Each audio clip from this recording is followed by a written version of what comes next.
From pretty much the present, this is your host, Adam Graham, welcoming you to a week of old-time radio detective podcast from 2013. Because these podcast episodes are quite old, offers and information contained in them are not valid unless they are reflected on our website at greatdetectives.net. Now enjoy a week of podcasts from our archives at the Great Detectives of Old Time Radio.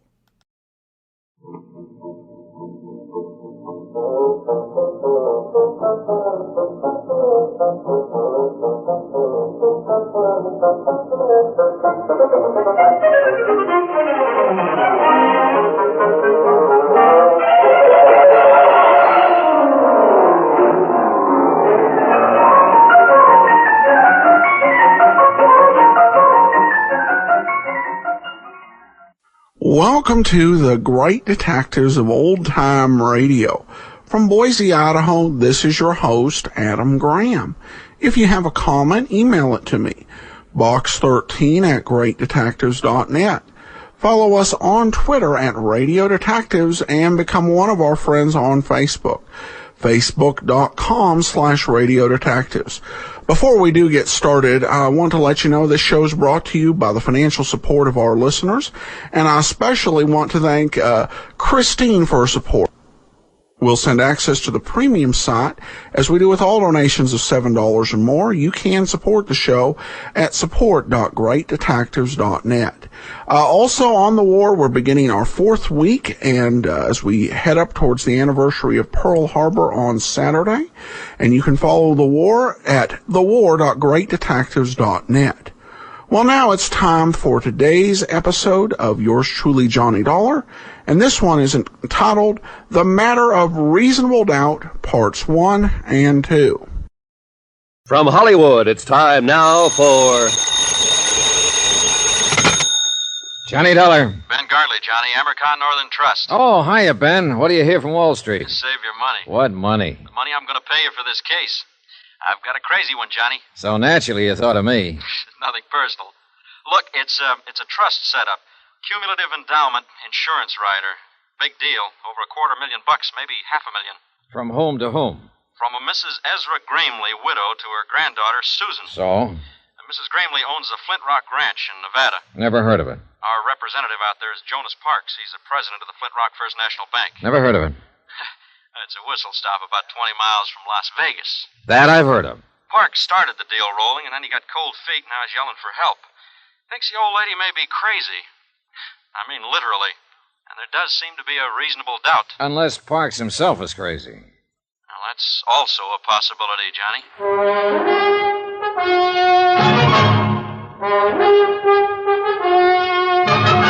Tonight, and every weekday night, Bob Bailey in the transcribed adventures of the man with the action-packed expense account, America's fabulous freelance insurance investigator. Yours truly, Johnny Dollar.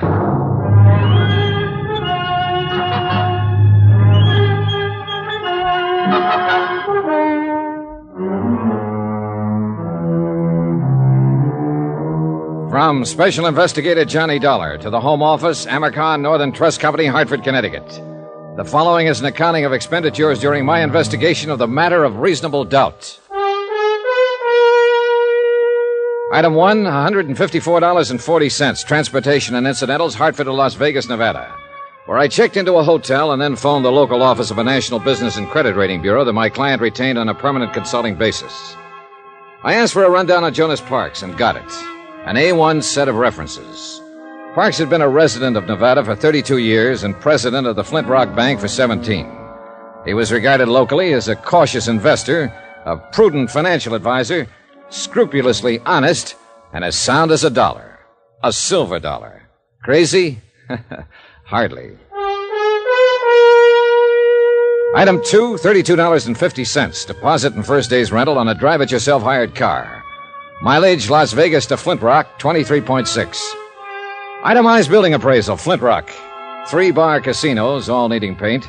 1 restaurant, 1 general store, barber shop, garage, welding shop, railroad depot, also needing paint. 4 dwellings, and of course 1 bank. Jonas Parks, president.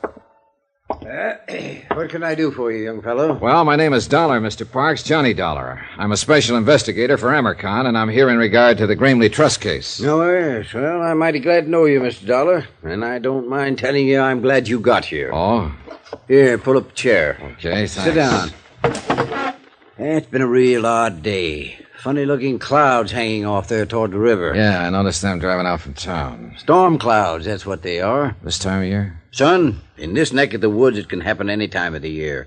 Cloudbursts come up just like that, and they're over just as fast. Uh-huh, that's very interesting. You're a hypocrite, young fellow. What makes you think so? You didn't come clear across the country to hear a dissertation on desert storms, so stop sitting there trying to pretend you're interested. Whatever you say, Mr. Parks. Matter of fact, you weren't even half listening to me. No, as a matter of fact, I wasn't. Well, what were you doing then? Looking you over, sizing you up. Come to any conclusions? A couple. Such as? Well, in the first place, I'm inclined to discard the theory that you're crazy. That what they told you in Hartford? Well, they figure one of you is, either you or Mrs. Gramley. They do, eh? And what is your second conclusion? That you were sitting there sizing me up. You're right. I was. Come to any conclusions, Mr. Parks? Yeah. One, Such as? that we'll probably get along together all right, you and me. Good. Then suppose we get down... The Gramley case. Oh, no wonder they thought what they did. Maybe they're right. Maybe we are crazy, both of us. Well, as I understand it, Mrs. Gramley wanted to set up some kind of insured trust for her granddaughter. You started the proceedings for her, and then stopped cold and called for help. Yes, that's about what happened. Well, why?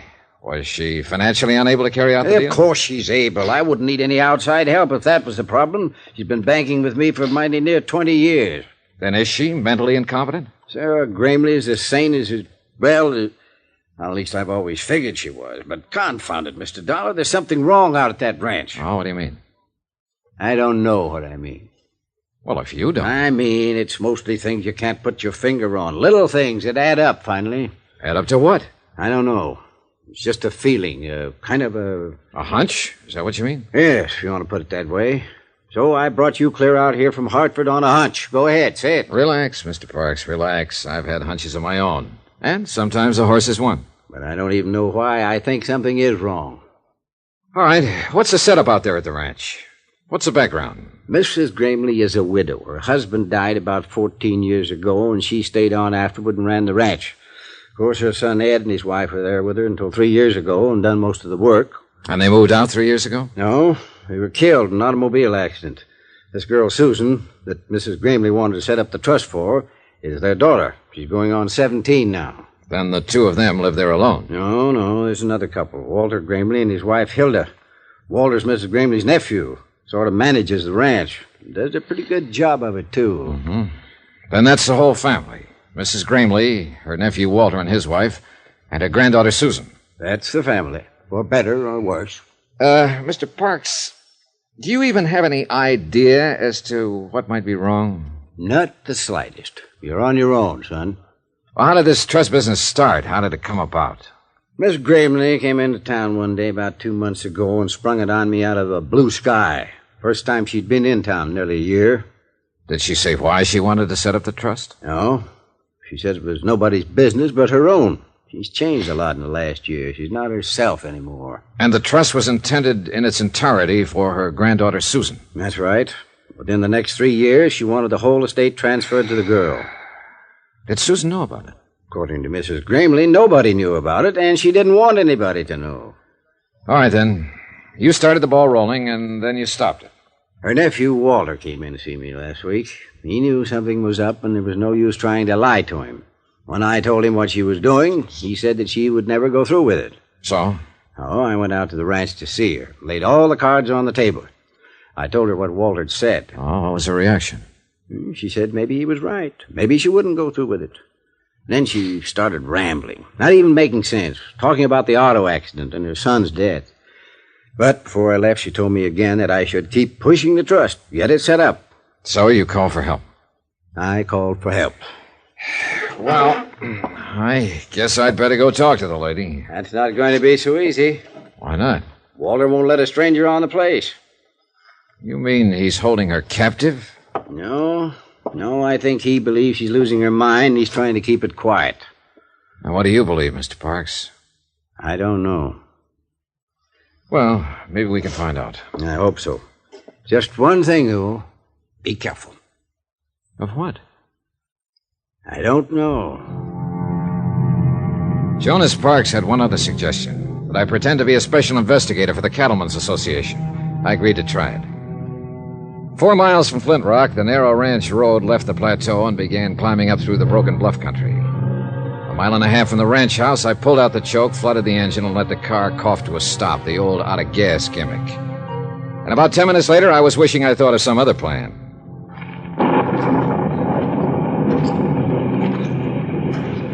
When Parks said cloudburst, he wasn't exaggerating. The rain came down in sheets. In 60 seconds, I was soaked through. And in another 2 minutes, the dry ground was a muddy bog. I kept on walking, or trying to walk, and the footing got worse. By then, I'd had it, or at least I thought I had.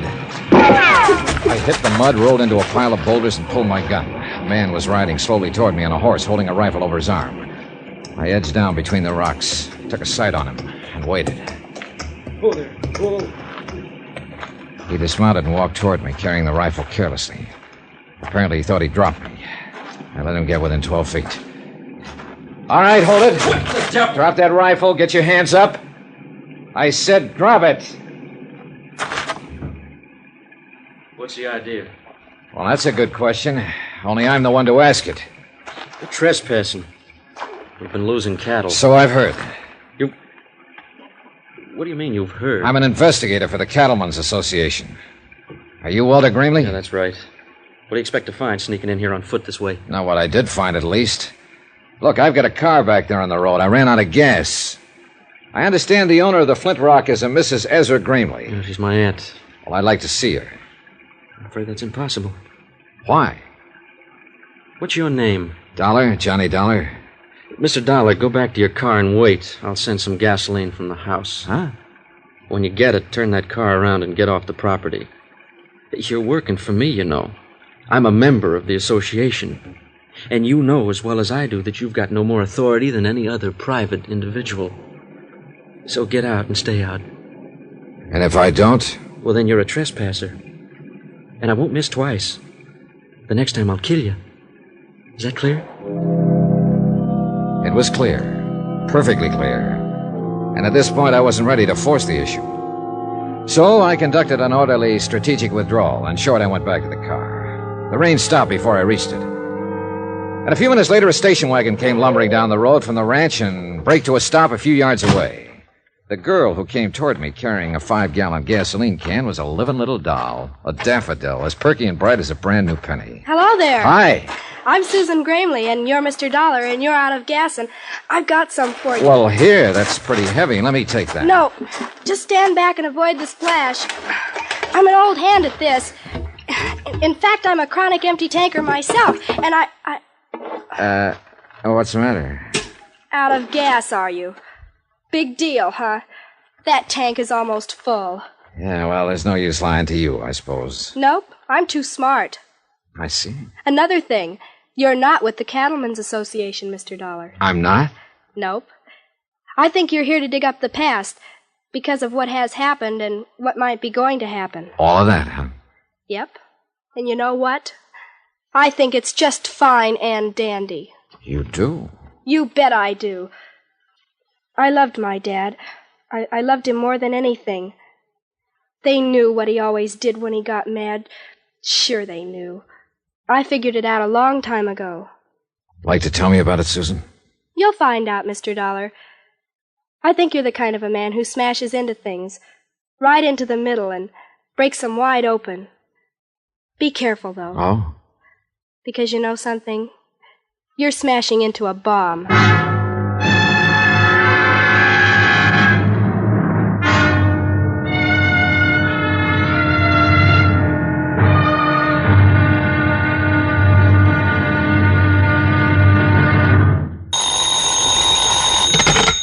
Johnny Dollar. Jonas Parks, Mr. Dollar, the Flint Rock Bank. Yeah, I know. The man who warned me. How's that? You said it would be tough to get into the Gramley Ranch. Well, I got rained on, shot at, threatened, outsmarted by a 16-year-old girl, and I still didn't see Mrs. Gramley. You aiming to give up? For tonight, yes. I'm busy trying to dry out my bones over the heat from a triple brandy. Well, I I'm going out to see Mrs. Gramley in the morning, I'll try to fix something up. Yeah, do that, will you? And something else, Mr. Parks.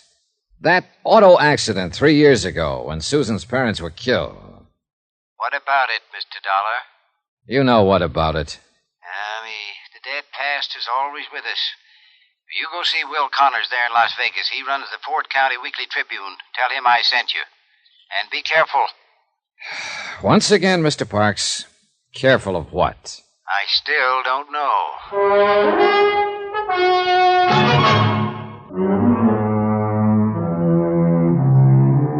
From Special Investigator Johnny Dollar, location Las Vegas, Nevada, to the Home Office, American Northern Trust Company, Hartford, Connecticut. Assignment, the matter of reasonable doubt. Expense account continued. Item 4, $7.25. A triple wasn't enough, so I bought the whole bottle and took it up to my room. I was bushed, and not just from being caught out in a desert cloudburst. Mrs. Gramley, elderly widow, owner of the Flint Rock Ranch, wanted to set up an insurance trust and convey all her holdings over to her 16-year-old granddaughter, Susan. Her only other heirs were her nephew, Walter, who managed the ranch, and his wife, Hilda. Jason Parks, my client's local representative and respected president of the Flint Rock Bank, had started proceedings, then got cold feet and dropped them. Why? He didn't know. Just a hunch. Something was wrong. He'd called for help. And I was that help. Total result so far, 0. I put the cork in the brandy bottle and went to bed.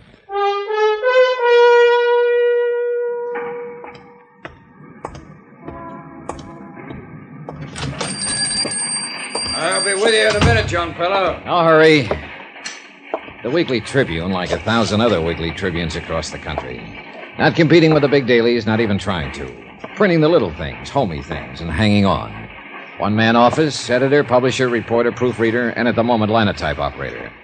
A guess, of course, but the man at the linotype looked as though his name just had to be Will Connors. My name is Will Connors. What can I do for you? I'm Johnny Dollar, Mr. Connors. Jonas Parks out at Flint Rock suggested Yeah, Jonas called me this morning, said you'd probably be in. Glad to know you. Thanks, same here. He said you'd most likely be asking all sorts of crazy questions, and I was to, well... Humor me? Well, you might put it that way. Said I was to answer them if I could. Did Mr. Parks tell you who I am? Nope. Didn't ask him. Jonas and me been friends for 20 years, and if he says you're all right, then that's good enough for me. Well, thanks to both of you. Just one thing, though, Mr. Dollar. There going to be a story in this? Maybe. Any chance giving me a scoop on it? Scoop? I haven't heard that word in years. I ain't had one in years. In fact, I ain't never had one. Always have to get my front page stories by reading these here Las Vegas dailies. Yeah. Bunch of smart alecks getting telegraphs from Moscow and Paris and France and all them places. Anybody can get scoops that way. But me, I got to get out and scratch for what I print. Well, I'll... Oh, it'd sure do me good to put one over on them dudes. I'd get me out an extra. A big banner headline on it. Got the type for it, too. Never been used. Exclusive. Right across the top. It'd knock 'em back on their byline. All right, Mr. Connors, all right. If there is a story, you get it. That's a promise. A scoop. A living, breathing scoop. Doggone. Yeah.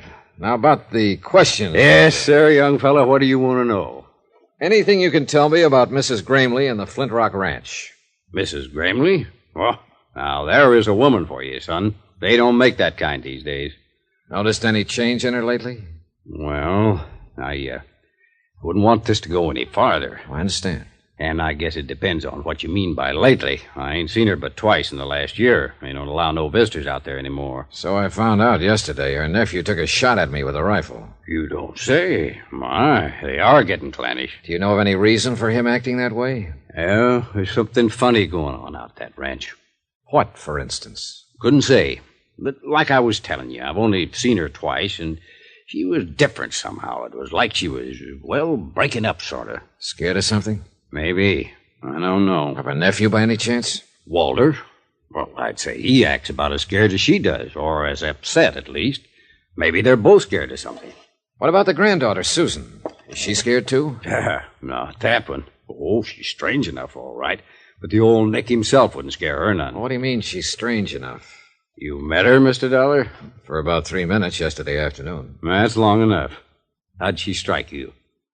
Well, he's one of the most honest kids I've ever met. Or else the cleverest. Yeah, that's about the size of it. Which do you think? Beats me. I've known her since the day she was born. Yes, sir, it's quite a family, including that fancy wife of Walter's. Hilda? What about her? Well, let's just say she's too much for him. You follow me, son? Yeah, I think so. Well, they're all worried. They're on edge. Either about the same thing or different things. They're pushed. They're driven. You can feel it. There's a pressure out there, and anything can happen. Maybe it already has. Maybe it happened 3 years ago. What do you mean?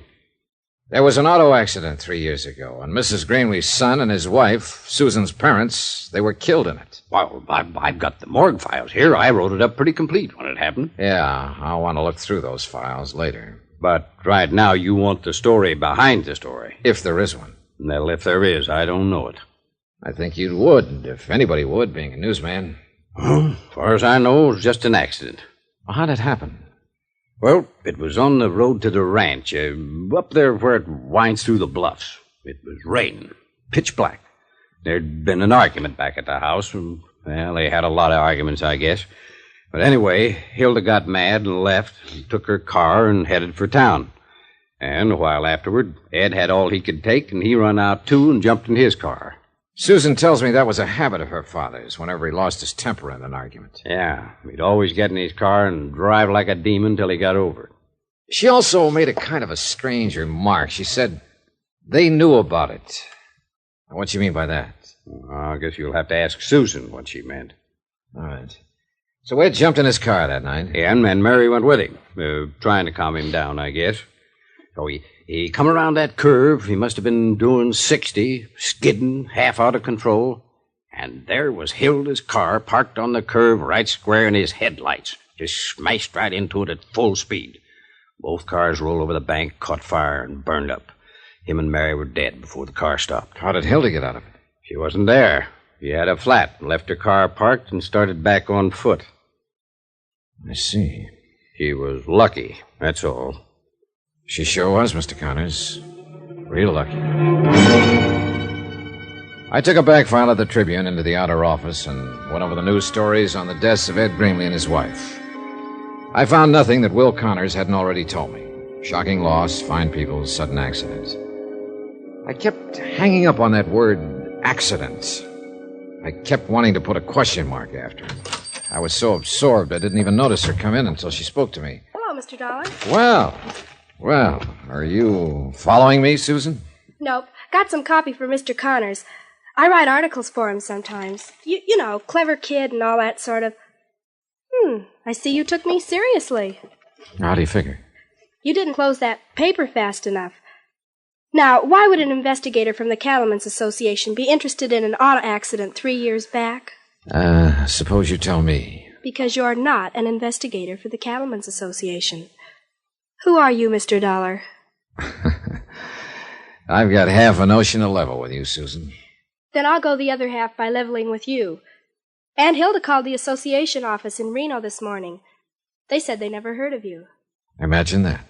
Mr. Parks was out at the ranch just before I left. She asked him about you, too. He said he'd never seen or heard of you. I see. He was lying, though. I can always tell when people are lying, and they know it, too. That's why they're uncomfortable around me. Yeah, I know what you mean. Hey, look, Susan, did Mr. Parks talk to your grandmother? No. He was supposed to arrange for me to see her. About the accident? Maybe. I'm not sure yet. I'm shooting in the dark. Oh, it's time somebody did. Where are you staying, Mr. Dollar? At the Carmen Manor. Okay. I'll get it set up and call you there later. Get it set up? Sure. Fix things so that you can get in to see my grandmother. That's what you wanted, doesn't it? Well, all right. I went back to my hotel room and settled down to wait. If a 16-year-old kid could manage what a bank president couldn't, then me for the juvenile league. What happened a couple of hours later, though, wasn't exactly juvenile. Yeah, come in. Hello? Wow. You busy, Mr. Dollar? Not too busy. Come in. Thanks. I don't believe I'm Hilda Grimley. I imagine you've heard of me during your cattle investigation. Well, somehow you don't seem to fit with cattle. A compliment? Observation. What do I fit with? I don't know yet, Mrs. Grimley. Hilda. Now I'm beginning to know. Cigarette? Thanks. I'll stick with my own brand. It usually works out better that way. Thanks. Nice cigarette case. Gift. I'm always getting gifts. Including a wedding ring? Oh, I've got one. It's around someplace. Just so you don't forget where you left it. I couldn't if I wanted to. You wouldn't have a drink for a lady, would you? Brandy? I love brandy. And gifts? And a lot of other things. Like money? Oh, money's real nice. It's next to the best. Now, what's the best? Excitement. I see. Don't you think it's best? Well, it depends. At least you're in the right spot for it. I hope so. Look, I haven't got any money, and I never give gifts. You've got brandy, though. Pour us a drink, Johnny, and then we'll talk. What about? Excitement.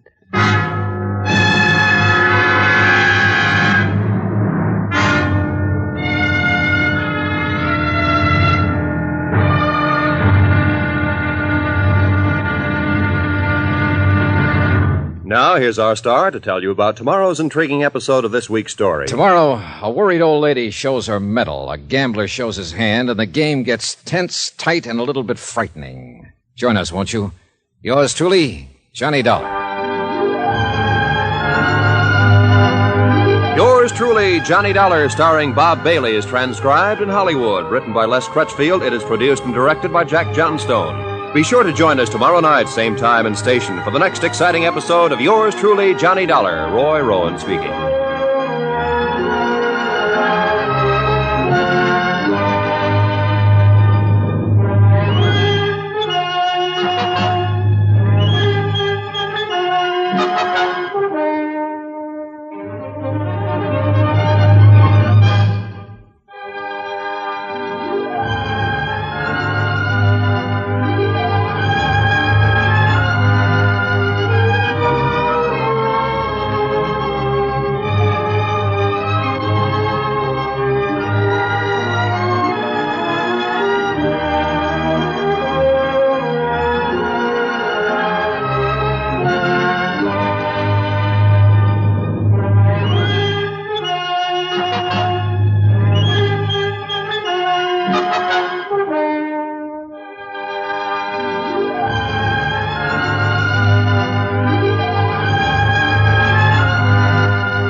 Welcome back. Well, certainly the insurance company is spending a lot of money on the basis of intuition. But there's something to be said for it, both in real life and fiction, particularly when it comes from reliable folks. We'll have to see how it pans out here, but there's definitely some suspicious stuff going on at the ranch. Well, we turn now to listener comments and feedback. Jeffrey says, my wife and I love your show. Will we hear Marlowe, Diamond, or Spade any time in the future? Well, Philip Marlowe will be with us in about 22 weeks, 5.5 months, if I don't miss my calculations. And then Richard Diamond will come once that's finished, so in about 2.5 years. And Sam Spade we haven't quite decided on as to when it's going to be played. But it's definitely on our list of shows to play. And you can view the entire list at biglist.greatdetectives.net. All right, well, that will do it for today. We'll be back tomorrow with The Amazing Mr. Malone as we get into the Australian episodes, and then join us on Wednesday as the Matter of Reasonable Doubt continues. Before we get started, today's program is brought to you by the financial support of our listeners, and I especially want to thank Cindy for her support. We'll send access to the premium site as we do with all donations of $7 or more. And you can support the show at support.greatdetectives.net. Well, the episode we played a couple weeks ago was the end of The Amazing Mr. Malone over American radio. In addition, there was a television series, but it didn't last long. However, Mr. Malone would continue to appear on the radio, just not in the United States. Grace Gibson Radio Productions was one of Australia's biggest radio syndicators. They did quite a few original series, but they also would purchase scripts from American radio programs to be produced in Australian with Australian cast members. And the series first appeared in syndication in 1953. And would continue from August 27th of 53 to August 19th of 1954. It employed scripts from the ABC run of the series, which is good since all but 4 of those are missing or only have half the episode available. One notable change they did is that they moved the series from Chicago to New York. Not quite certain why they did it. They may have just had more Australian actors who were familiar with doing New York accents. We'll have more to say about the syndication, but this will be actually the first time we go ahead and play a full Australian episode, and we've got 4 of these episodes, so we'll take a listen to the first. This was the 11th episode of the run. It aired in Australia originally November the 5th, 1953, and the title is The Smoothie. The Amazing Mr. Malone.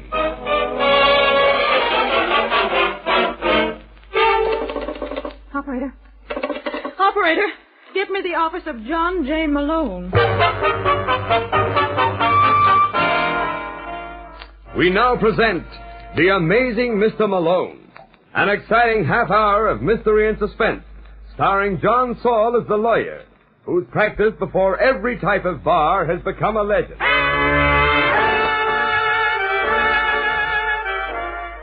A locale is the city of New York, the time the present, and the hero of these weekly adventures, the amazing Mr. Malone.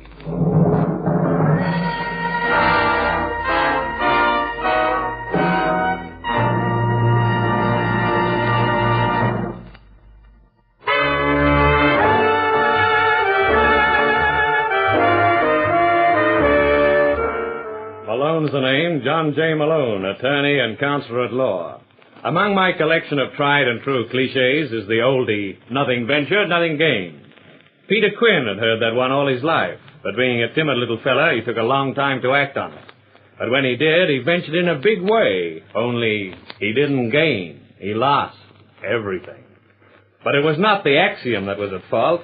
It was the person with whom Quinn ventured, said person being Peter Dumont, a suave, shrewd operator, who at the moment is leaning back in one of the overstuffed chairs of his lavishly furnished apartment and smiling pityingly at Quinn, who faces before him, squeaking his indignation. You're a thief, Dumont. That's what you are. Just an ordinary thief. A thief, perhaps. Ordinary, never. And you needn't try to be cute.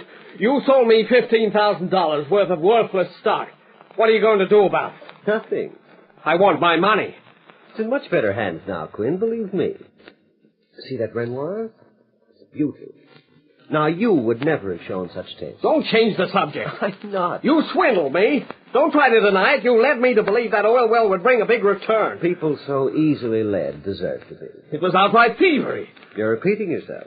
I want to know what you're going to do about the money. Now you're forcing me to repeat myself. The answer is still nothing.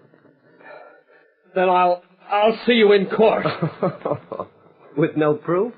There was nothing on paper. Well, if I can't get what's coming to me, at least I can expose you so you can't cheat anyone else. Huggins. You want me, Mr. Dumont? show Mr. Quinn out. Right. And when you get him outside, Huggins, convince him that it would be wiser not to cause us any inconvenience. Right. I get the idea. Good. Now see that Quinn does.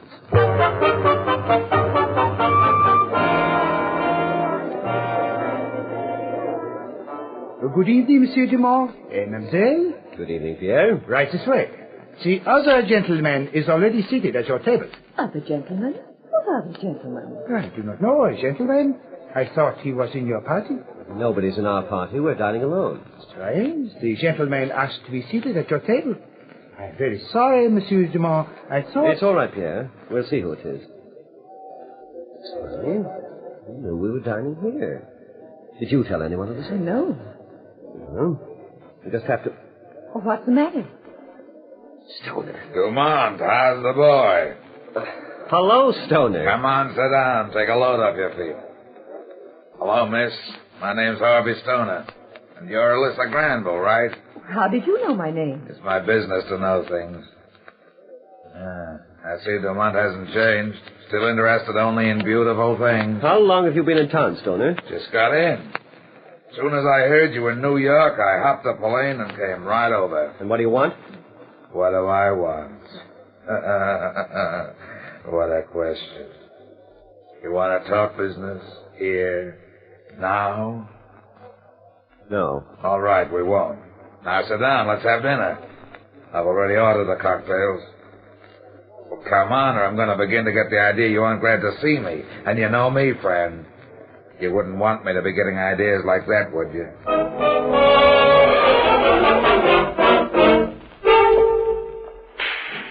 Hey, nice shot, Malone. Yeah, what's this one? 6 ball in the side pocket. Excuse me, are you John J. Malone? Oh, look, lover, didn't anyone ever tell you don't speak to someone when he's about to make a shot? But I just did. Yeah, you just did. You are Mr. Malone. Look, I'm John D. Rockefeller. Here's a dime. Now go away. Leave me alone. But... Beat it. Didn't your mother ever tell you to stay out of joints like this? Oh, please, Mr. Malone. I'm Alyssa Granville. I called at your office. Your secretary told me I'd find you out here. I'll make a note of that. Hire a new secretary. But I want to engage your services. Don't you want to work? Does anyone?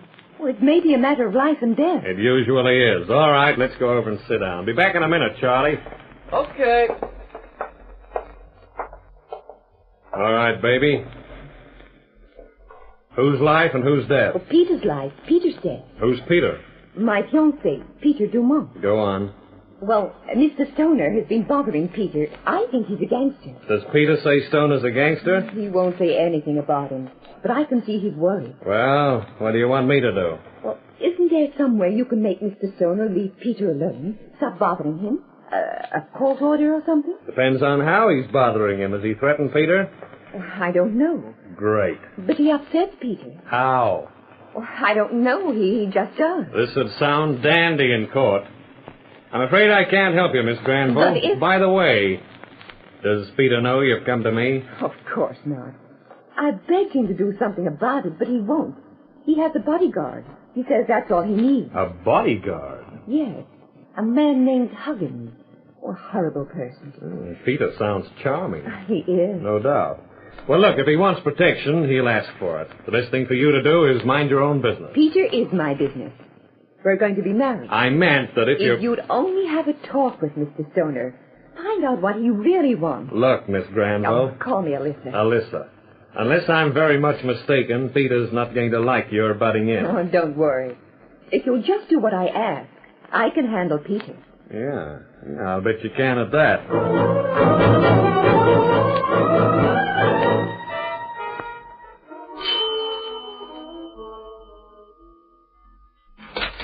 Yeah? Harvey Stoner? Yeah. I'm John J. Malone. Should I be amazed? Give me time. May I come in? What for? I'd like to talk to you. What about? Peter Dumont. Who sent you? Does it matter? Maybe. Well, let's talk it over and find out, shall we? All right, come in. Thanks. You working for Dumont? No. Who? I told you, Stoner, we'll come to that. You're right, Malone, we will. In time... But you know something, Malone? What? You're going to be surprised how time flies. Well, we can... Look out, Stoner. What's the idea of throwing that lamb through the window? Didn't you hear that shot? There's a man on the terrace out there. I've got to get out there. Gotcha. Let go. Not yet. Hey, what's going on? Who is it? I don't know, but he's dropped his gun. There it is. Get it. Got it. All right, you better stop struggling, mister. You're covered. Okay. Well, Mr. Huggins. Oh, so this is Huggins, eh? Dumont's boy. Yeah. He tried to shoot you, Stoner. I heard a noise at the window. I looked. I saw him right outside raising the gun, so I tossed the lamp at him. Just in time, too. It caught him, and the shot went wild. And then I grabbed him before he recovered. Splendid, Malone, splendid. And now, will you put your hands up? What, me? Yeah, go on, get him up. Oh, that's gratitude. I'll handle this my way. I can get to you later, Malone, if I need to. But right now, I've got some pressing business with Huggins. So you better get going, Malone. But don't you want to... I told you what I want. To settle with Huggins. All right, Malone, start walking. When a man throws a gun on you and says start walking, you walk. So do I. I walked away from Huggins and Stoner, and that was the end of a very unsatisfactory conversation. I didn't think my client would be pleased. Well, she'd know where to find me if she wanted me. I was all set to make a shot that would really amaze Charlie. I studied the position, I chalked the cue, I got set, I started my stroke, and... Hello, are you Mr. Malone? Oh, no! Mr. Malone, I must talk to you. Must you? Yes, it may be a matter Don't tell me life or death. How did you know? I'm amazing. Who's this time? Who's what? Life or death? Mine. Oh, well, that's a switch anyway. And just who are you? Lester Quinn. Quinn. All right. And now what's this danger you're in? Well, Mr. Dumont thinks I hired you to investigate him. I want you to tell him I didn't. Why? Because he's angry. There's no telling what he may do to me. I mean, what gives him the idea I'm working for you? He found out you're working for somebody. I threatened to get a lawyer to sue him. Until he made me change my mind. So, naturally, he thought... You wanted to sue him? Why? I'd rather not say. What's the matter? Dumont wouldn't like it. You wouldn't have to know, you told me. He might find out. Well, if you won't tell me anything about Dumont, can you tell me anything about Stoner? I don't know anything about him. All right. Thanks for nothing, Quinn. And now, may I get back to my game? Well, certainly, but you will tell Dumont I didn't engage you, won't you? Nope. What? Well, why not? It's my bargaining point. I'll make a deal. What kind of a deal? Tell me what I want to know about Dumont, and I'll tell him I'm not working for you. All right, Malone. You win. Good. Now, what's with Dumont? He's a swindler. He sold me $15,000 worth of phony oil stock. Oh, so that's it. Yeah. When I threatened to take him to court, he had his thug slap me around and warned me not to say anything. Uh-huh. All right, thanks, Quinn. Now, you will tell Dumont you're not working for me. All right. But, of course, you mustn't tell him I talked to you about it. It may not be easy to work both ends of that together, but I'll try. Thank you, Mr. Malone. Save it, Quinn, save it, till we see how I make out.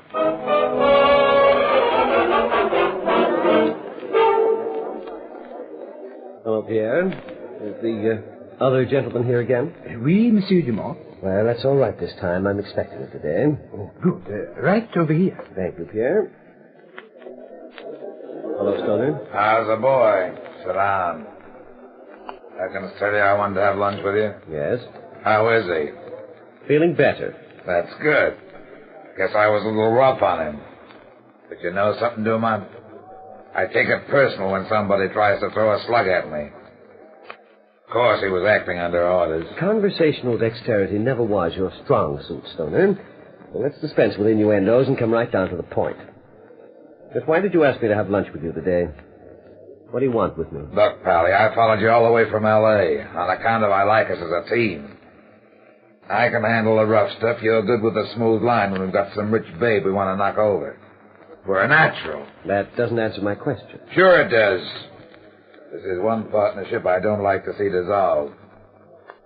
You run out on me, I come to bring you home. So you're determined to take me back. That's right, pal. You can't shake me. You might as well stop trying. Well, at least your persistence is flattering. Yeah. Oh, how about it? I got reservations for 2 on the Century for tomorrow. Do we use them? For 2? Yeah. Huggins is out. I'm taking no chances. I know you wouldn't have the nerve to pull a trigger yourself. I wasn't thinking of Huggins. The doll. Is it serious? Could have been. If I could have shaken Huggins in time, and if you hadn't shown up. I just wanted to do a few more jobs to get a little ahead. Don't make me laugh. With your taste, you could never retire. There'd always be some painting or a lousy antique. How well you know me. So chuck the babe and let's blow. I'll think about it. Well, think good. Because I'm getting tired of horsing round. Either you come back with Papa, or they send you back in a box.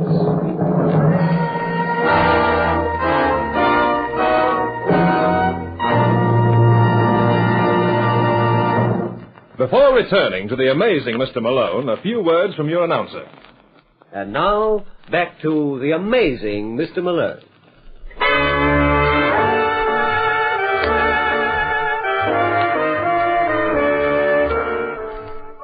Homicide, Lieutenant Brooks speaking. Hello, Brooks. Malone.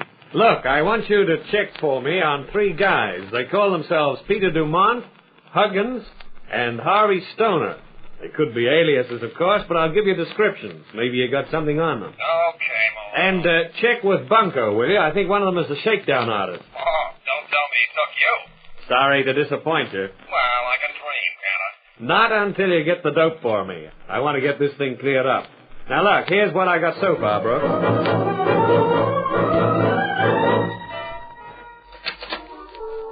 Hello, Dumont. Hello, Huggins. Don't you believe in knocking? Sometimes. You're packing. So I am. I didn't know we were going anywhere. Now you do. Where? I'll tell you in good time. You know, if you was trying to hold something back, and I wanted to, I could make you talk. I could bust you in half so easy. The trouble with brute force, Huggins, is that when it is not tempered by intelligence, it accomplishes very little, as witnessed last night. How'd I know Malone was going to be there? The point is he was there, and you were unable to cope with the situation his presence created.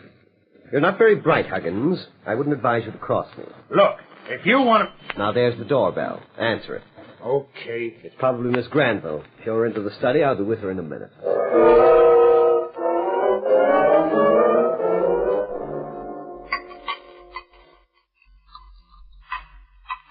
Well, there you are, my dear. Thank you. Ilsa, Yes, Peter? how would you like to be married tonight? What? Well, don't look so startled. This is not so sudden. I don't know what to say. Then don't say anything. Just do what I tell you. Go home and pack. We'll be married tonight, leave New York immediately, and as soon as we can, arrange a passage. We'll sail for honeymoon to Scotland. Oh, Peter, that sounds wonderful, only... Oh, why the great rush? Well, why not?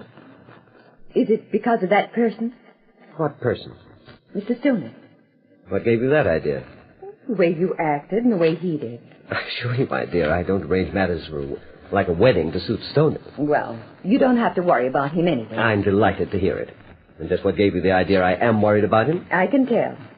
Have I underestimated you, my dear? Is there a brain behind that lovely facade? Now, don't get angry. I never do. It's just that I love you so much. That's why I noticed. And that I... That you what? Well, nothing. That you what? I told you, nothing. Have you been meddling? No, it's just... Well, I thought if... Well, maybe if somebody talked to Mr. Stoner... You talked to him? No, not I, but... Yes? Nothing. You're angry. I am not angry. Oh, I'm sorry, Peter. Wait a moment. Malone, he was at Stoner's. I thought that Quinn... Oh, so that's it. You hired Malone. I was worried about you. I thought that he... You thought. I'm sorry. It's a little late for that, Alyssa. What are you going to do? I'm leaving New York as I planned. Good. Alone. Oh. Lucky I plumbed the depths of your stupidity in time. Oh, Peter, please. Take your hands off me. Oh, don't be angry. Stop telling me I'm angry. Peter. I'll see what you made me do. I never struck a woman before in my life. Now get out of here. All right, Peter. I'm going.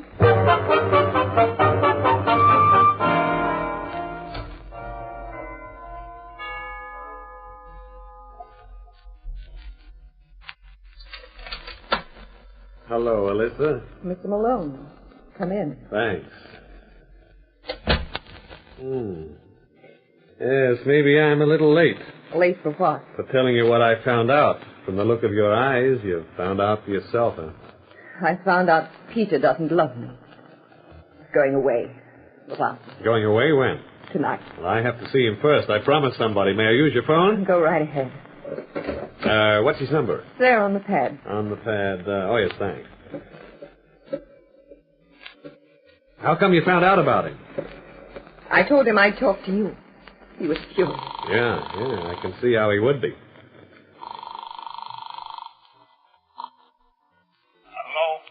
Hello, Dumont? No, he ain't here. Went out. Oh, is that Huggins? Yeah. Hello, Huggins. John J. Malone speaking. Oh, yeah, Malone. How'd you make out with Stoner? Okay. I'll bet. Look, Huggins, when do you think Dumont will be back? Anytime. Well, I've got to go by that way anyway, so I'll drop in and see if he's there. Okay. All right, I'll be over in 15 minutes.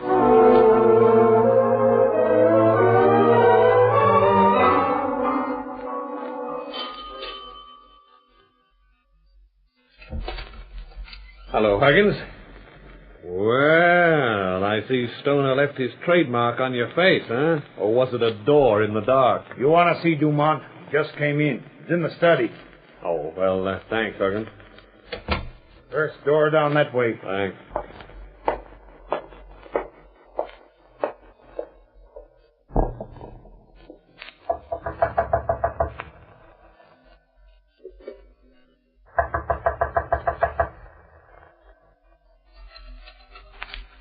Huggins!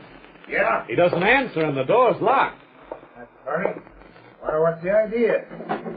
Wait a minute. I hear someone in there. Yeah.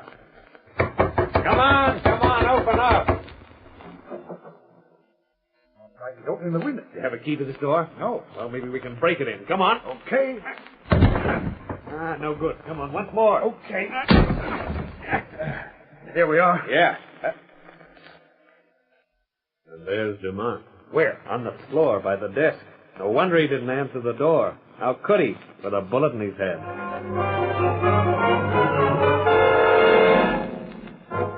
Yeah, Dumont was dead. The window was open, and whoever had been there was gone. I gave the room a quick going over, then I put in a call to headquarters. Well, the police will be here right away, Huggins. You don't have to hurry on my account. Tell me something, Huggins. What? Do you smoke cigars? No. Dumont? Oh, why? Stoner does. And take a whiff of this air. See what you mean. Yeah. Well, you'll have to be a reception committee of one, Huggins. I got things to do. Where you going? Donna? Stoner. And who knows, if I'm lucky, I may smoke out a murderer.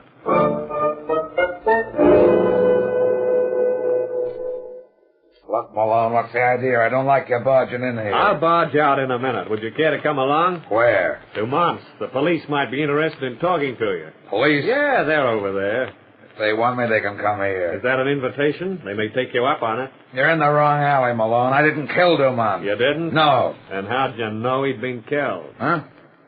Well, you I said the police were there, that's all. I didn't say anybody had been killed. Well, All right, Malone. Don't reach for that gun. I'd better take it before anyone gets hurt. Now, that's better. And now, Stoner, I think you're going to Dumont's after all. Come on.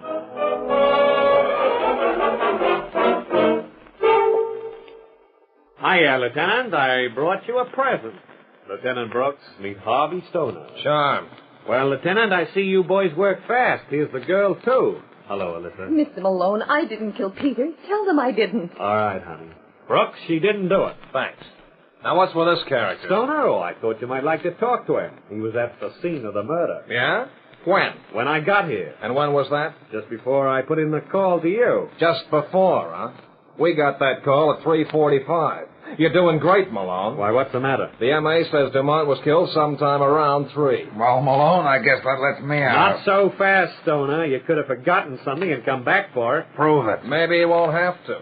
You know, we got other leads. What, Brooks? The girl, for one thing, Malone. She was here around 3. But I didn't do it. He was alive when I left. Sure he was.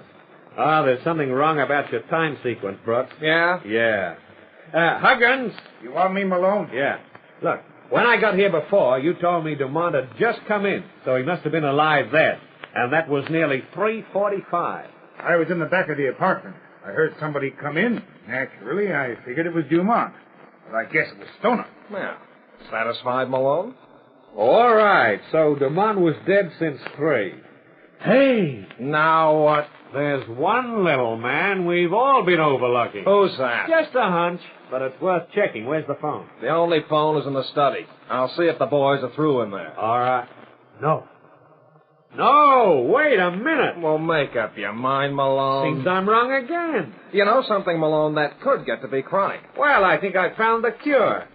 Here's your murderer, Brooks, right here. Huggins? Yeah. What do you mean, Malone? Just what I said, Huggins. You killed Dumont. And this time I'm not wrong.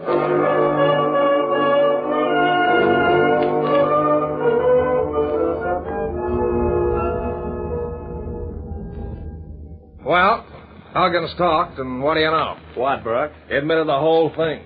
You were right. You're amazing, Mr. Malone. Oh, well, I won't argue the point, Lieutenant. Dumont was going to tie the can to Huggins, and Huggins got beat, so he plugged him. Mm-hmm. But how did you tumble, Malone? Huggins pretended not to know anything about the murder until we broke into the study and found the body. Yeah, that's right. But I'd called Huggins about 15 minutes before that to tell him I'd be over. So the call must have taken place somewhere around 3:30, when Dumont was already dead.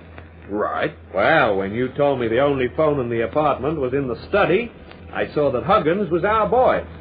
Because when he answered my call, he must have seen the body. But he didn't say anything.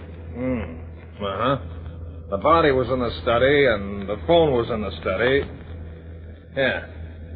All right, that does it, Malone. I thought it would. There's only one thing I still don't understand. What's that?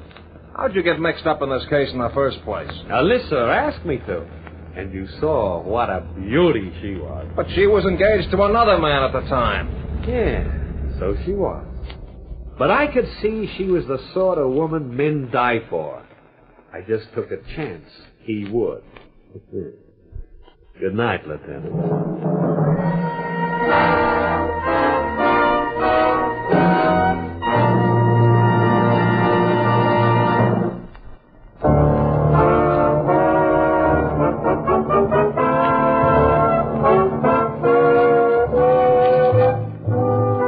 Now, once again, back to the amazing Mr. Malone. I'll have another story for you next week, so why not pick me up at my office at the same time? I'll be waiting for you. Good night.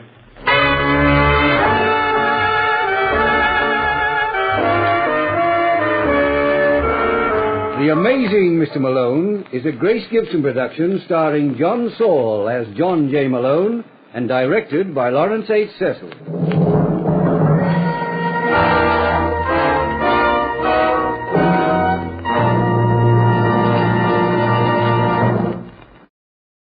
Welcome back. Well, very comparable to the American production.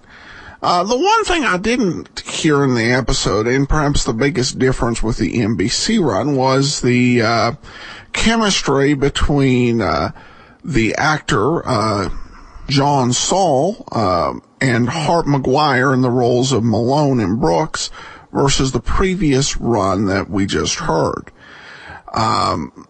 But to be fair, Brooks wasn't in this episode a whole lot, so we'll have to see how that develops.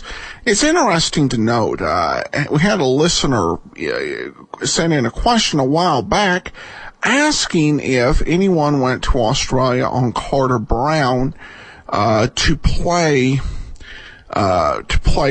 roles on Australian radio, and I said that not that I'm aware of. But according to the Digital Daily FTP, which I got the information on the Australian run for, Hart McGuire, who was actually born in Tennessee, did play the role of Lieutenant Brooks in this series.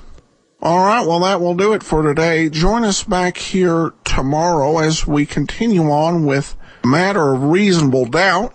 In 4 weeks, we'll be bringing you Mr. Chameleon. Well, before we do get started, I want to encourage you as you're making your holiday travel plans, remember JohnnyDollarAir.com. JohnnyDollarAir.com is a Priceline affiliate, so you get all the benefits of going through Priceline, including being able to name your own price or choose from great published fares on hotels, rental cars, airline tickets, and even more. So when you're making your travel plans, remember the name JohnnyDollarAir.com, and part of your purchase price goes to support the show. Now it's time for us to continue on with parts 3 and 4 of A Matter of Reasonable Doubt. From Hollywood, it's time now for Johnny Dollar. This is Susan Gramley, Mr. Dollar. Oh, yes. How are you, Mr. Wilson? Mr. There's somebody there with you. Yes, that's entirely correct. Well, just listen then. It's all fixed, Mr. Dollar. Grandmother's expecting you. She'll be alone for the next few hours, so come on out to the ranch. You're certain of that statement, I suppose? Yes, of course. Uncle Walter went into Vegas, and Aunt Hilda's gone somewhere, Yes, too. I'm quite aware of that. You mean she's there? With you? That's right. Oh, Mr. Dollar, you men are all alike, aren't you? That's quite a remark for a person your age, Mr. Wilson. Oh, I'm quite mature for 16. Has she made her pitch yet? I think we'd better postpone this discussion until the next time we meet. Well, she always does, you know. She's a regular vampire. I figure Uncle Walter's going to kill her someday. Mr. Wilson. Yes, sir. Goodbye.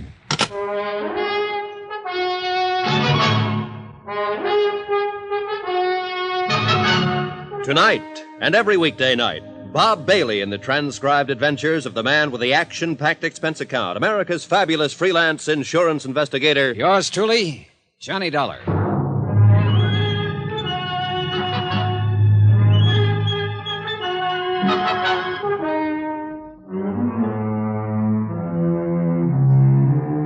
From Special Investigator Johnny Dollar, location Las Vegas, Nevada, to the Home Office, Amercon Northern Trust Company, Hartford, Connecticut. Assignment: The Matter of Reasonable Doubt. Expense account continued. Item 9, $50. Tip to the hotel bell captain to call a taxi for Hilda Gramley and to wave goodbye to her as she drove away. I do not include the 6 brandies she guzzled. Those are on me. Of course, she had knocked on my door uninvited, so that made it her party. But still, it was my room, so that made her my guest, so... forget it. The whole thing left me too confused to itemize it. She'd obviously come on a fishing expedition. The fish, information. Bait, the usual, but nicely designed. Results, none on either side. What had started out as a trust case had turned into a snipe hunt. I was in over my head, floundering, and I needed some good, buoyant answers. I was hoping Mrs. Gramley herself could supply a few of them. I'm very glad to meet you, Mr. Dollar. Sit down. She wasn't young, and she wasn't beautiful anymore, but she had been once. She still had some of that assurance and authority that beauty always gives a woman. She seemed a little uncertain, a little harried, maybe, but underneath it, just as tough as an old field boot. I think you'd better leave us alone now, Susan. Okay, Gran. If she starts using her brass knucks, give a whistle, Mr. Dollar. I'll rush in and save you. Thanks, I'll remember. Oh, she's a brash little flibberty-gibbet. And you love the dickens out of her, don't you? Love? Oh. Yes, I do love the dickens out of her, Mr. Dollar. Is that what you came out here to find out? No, I knew that already. Otherwise, you wouldn't have wanted to transfer all your holdings to her. How did you know about that? Just who the devil are you, anyway? Seems to me Susan was pretty vague on that score. She had to be. She doesn't know. Then why did she think I ought to see you? Oh, she decided I looked honest. Claims she's got a knack for that sort of thing. As a matter of fact, she has. And also, she loved her father and mother. What do you mean by that? Mrs. Gramley, I'm here because your friend, Jonas Parks of the Flint Rock Bank, sent for me.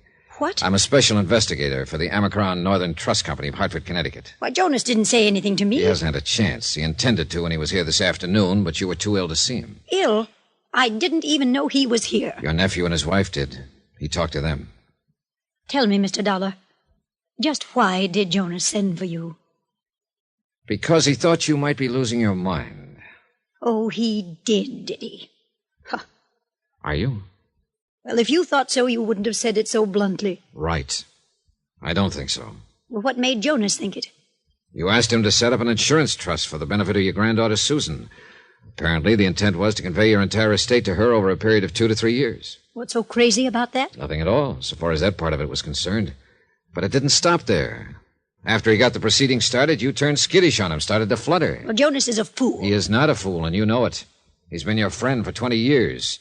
He's completely trustworthy, conscientious, and he has your best interests at heart. Huh. How much is he paying you to say things like that? Nobody is paying me but the Amacron Trust Company, and furthermore, you know it. All you're doing is trying to dodge the issue. Young man, I'm not accustomed to being talked to this way. Then you can look at it as a refreshingly novel experience. You sound like Susan. And an experience you don't entirely dislike. Presumptuous whelp. Maybe. Are you married, Mr. Dollar? No. What a pity I'm not 30 years younger. What a pity I'm not 30 years older. Oh, thank you, sir. And now let's stop scratching each other's backs and get to the point. All right. Jonas is a fine man. No doubt he did have reason to get upset. These past months have been... Well, I suppose I haven't seemed like myself at all. Why is that? Oh, you're like a bulldog with a bone, Mr. Dollar. Careful how you talk about your might-have-been lover. What has been wrong these past months? Maybe I am losing my mind. Because actually, nothing has been wrong. I don't agree. I think something is wrong right now. Then why don't you tell me about it? All right, I will. Apparently I'll have to if we ever expect to get anywhere. All right, some months ago you stopped going into town, stopped having visitors. Then you decided to get rid of your estate, turn it over to Susan. When your nephew, Walter, heard about it, he implied to Jonas Parks that you were losing your mind. Then you yourself started to back down on the idea. Why? Was Walter putting pressure on you? Not exactly. What were you scared of, Mrs. Gramley? It's got something to do with Walter and Hilda, right? Sit down. Almost a year ago, I discovered that the two of them were stealing me blind.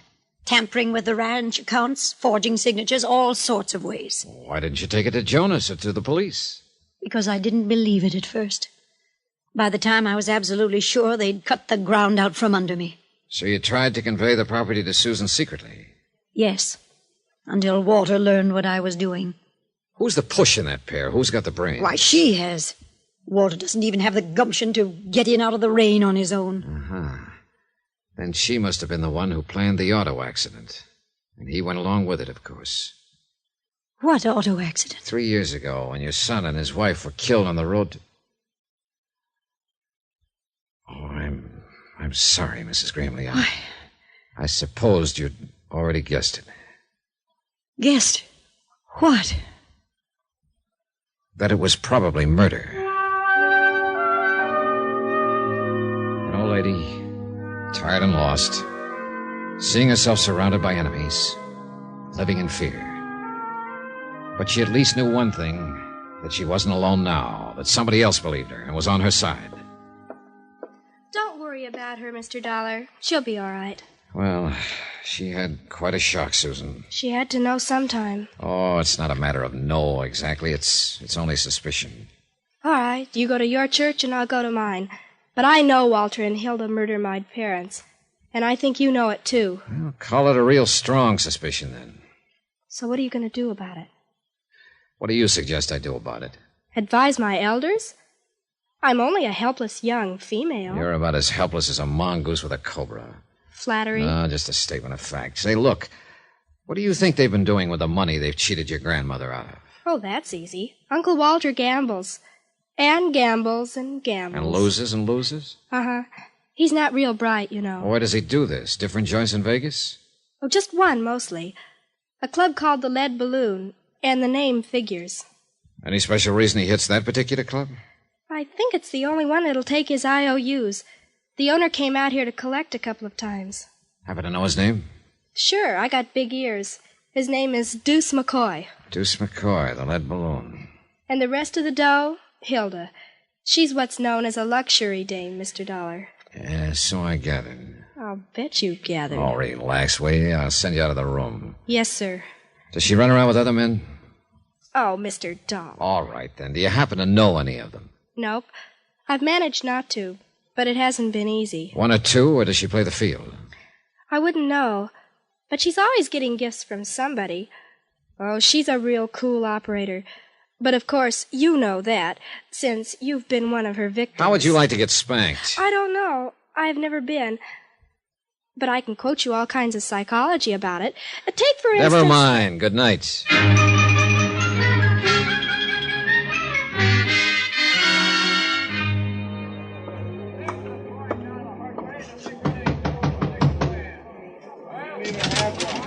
Yeah? Your name McCoy?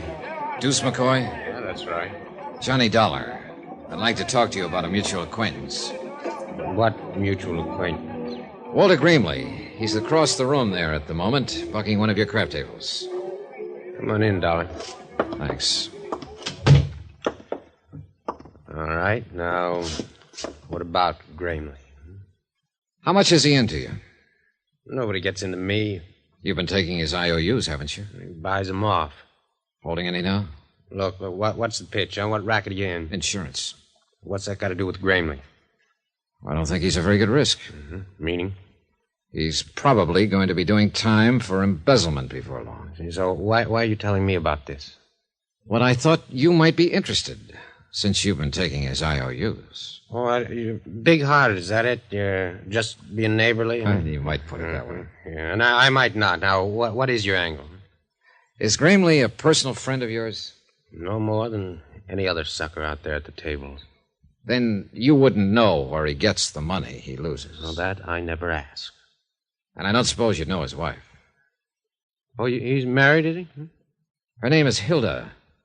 She likes gifts, and brandy, and money, and excitement. Then I hope she manages to find him. Whoever she is. Oh, she does, one way or another. We all got our problems, Dollar. Yeah, but some of us more than the others, right, McCoy? You through speaking your piece now, huh? Not another word to say. Well, then I don't want to rush you, but... Hey, that's a nice cigarette case. Platinum, isn't it? I wouldn't know. It's not yours? Somebody left it at the table. Somebody, huh? Then you don't know who it belongs to. If I did, I'd give it back. Then I'll save you some trouble, Mr. McCoy. I do know who it belongs to. What makes you think so? Because I saw it earlier today. It belongs to Hilda Gramley.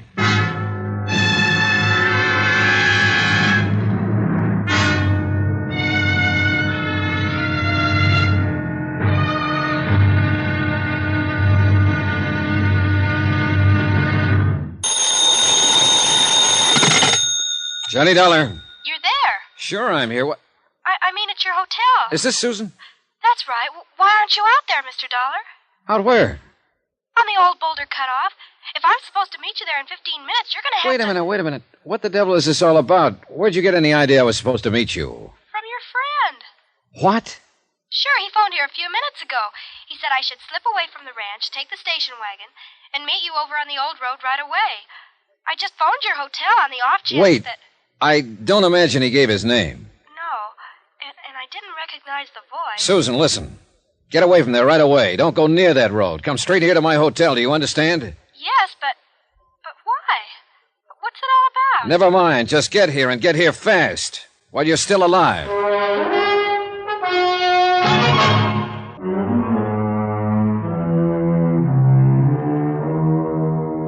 From Special Investigator Johnny Dollar, location Las Vegas, Nevada, to the Home Office, Amercon Northern Trust Company, Hartford, Connecticut. Assignment, the matter of reasonable doubt.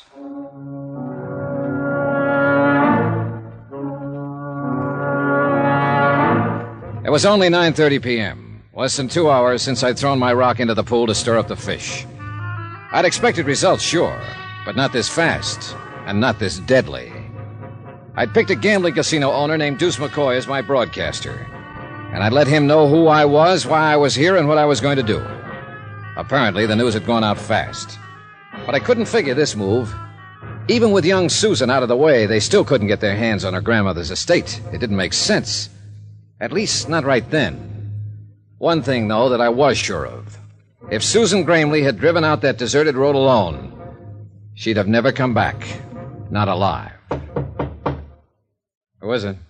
It's me, Mr. Dollar. All right, just a second. Well, come on in, Susan. Thanks. I guess it's I, though. I mean to be correct. I don't care whether it's I or me, just as long as it's you. Say that again? Oh, skip it. You have any trouble? I missed the green light at Fremont and 5th. Anybody follow you from the ranch? Nope. Who was there when you left? All of them. Uncle Walter and Hilda had just come in. Together. Can you beat it? Well, then it wouldn't have been Walter who phoned you. Oh, not him. He's got a kind of a sneaky undertone. I'd have recognized him right away. And you didn't recognize the voice on the phone? No. He didn't say much, just that he was a friend of yours, and you wanted me to meet you right away, so I said okay, and he hung up. I see. Well, maybe you do, but I don't. Oh, what did you mean when you said, get here while you're still alive? I wish I knew. Look, Susan, that phone call wasn't just a practical joke. Then you do know. I know somebody was trying to get you out on that desert alone tonight, and they weren't trying it just for laughs. You mean they... I mean the luckiest thing you ever did was to pick up that phone and call this hotel. But why, Mr. Dollar? Why would anybody want... That's what I don't know. I don't see what they'd hope to gain by it. They know the trust hasn't been set up yet. Your grandmother's still in control of the property, not you. Look, excuse my ignorance, but I don't think I know what you're talking about. Well, maybe it's time you did, since you seem to be right in the middle of it now. Look, your grandmother decided to set up an insurance trust and convey all her holdings over to you. To me? Gran was going to do that. Jonas Parks at the Flint Rock Bank started proceedings, then got cold feet. He got the idea there was something screwy behind the whole thing. So he wired Hartford, and the trust company sent me out here to investigate. But Gran never said a word. She didn't even mention it. She was scared to death. Afraid Walter and Hilda would find out and block her off, have her declared incompetent, get control of the estate, and leave you clear out in the cold. She thinks a lot of you, Susan. Gran's the most, isn't she? How did she seem when you left? Back on her feet? Oh, better than she's been in months. More relaxed. I guess she's counting on you, Mr. Dollar. Yeah, well, I wish I could be sure she could. Look, that phone call I got, if Uncle Walter and Hilda weren't behind it, then who was? Oh, I don't know. I'm pretty certain that by now they know who I am and why I'm here. And they know I'm out to get them. I dropped the word a couple of hours ago. I figured they'd react all right, but I didn't expect this move against you. But there has to be somebody else in on it, Mr. Dollar. Neither of them made the phone call. Yeah, I know. But nobody else even knew about the trust. Jonas Parks did, and Will Connors of the Weekly Tribune. But they've been friends of Gran's for years and years. They wouldn't do anything to harm her. I didn't say they would. And they couldn't have had anything to do with the accident that killed my parents. Nobody could have. Except Hilda and Uncle Walter. Unless, of course, it was just an accident. Oh, you know better than that, Mr. Dollar. Oh, I'm beginning to wonder if I actually know very much about any of this. Susan, listen. How scared are you? Oh, I'm not scared at all. I'm just bewildered, I guess. Good. Then you won't be afraid to stay here alone for a while. Of course not.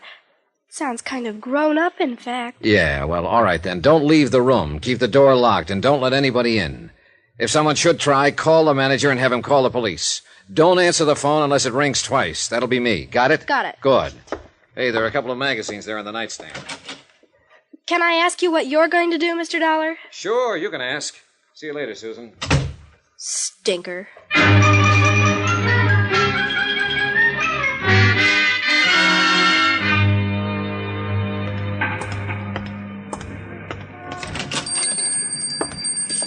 Evening, young fella. I kind of hoping you'd drop around. Wasn't sure I'd find you here, Mr. Connors, this time of night.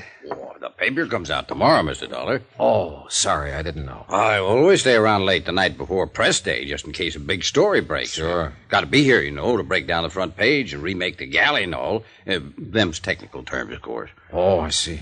Yeah, I was kind of hoping you might have a story for me by now. Maybe that scoop we was talking about?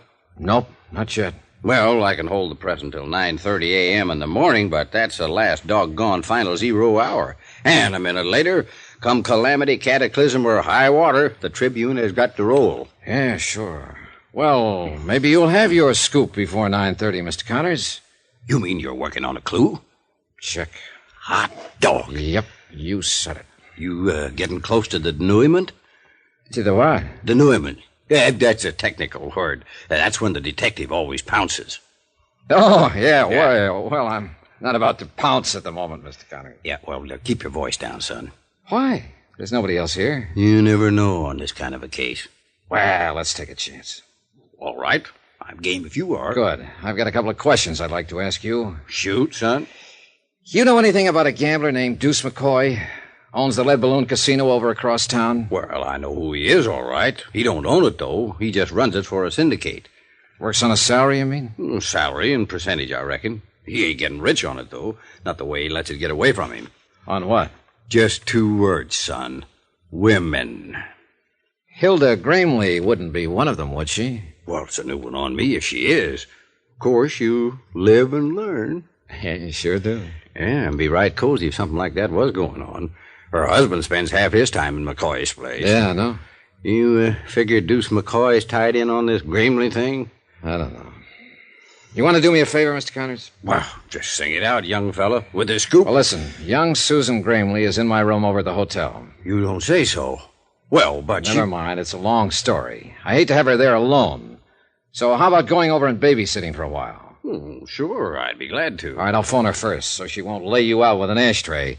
And I'll keep in touch with you. If there's a story, you'll get it. Meanwhile, clam up. Right. I'll see you later. Yeah, do you pack a gun, Mr. Dollar? Sometimes. Why? Deuce McCoy does, too. All the time.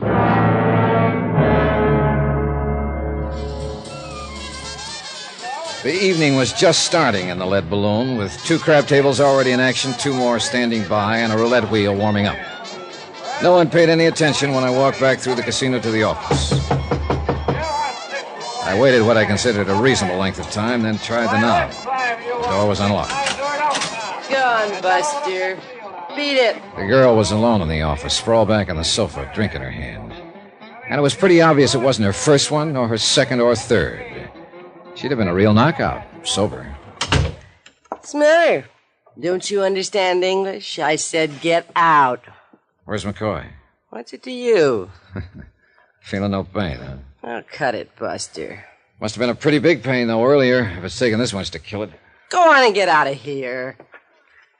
What do you think you are to talk like that? Johnny Dollar, who are you?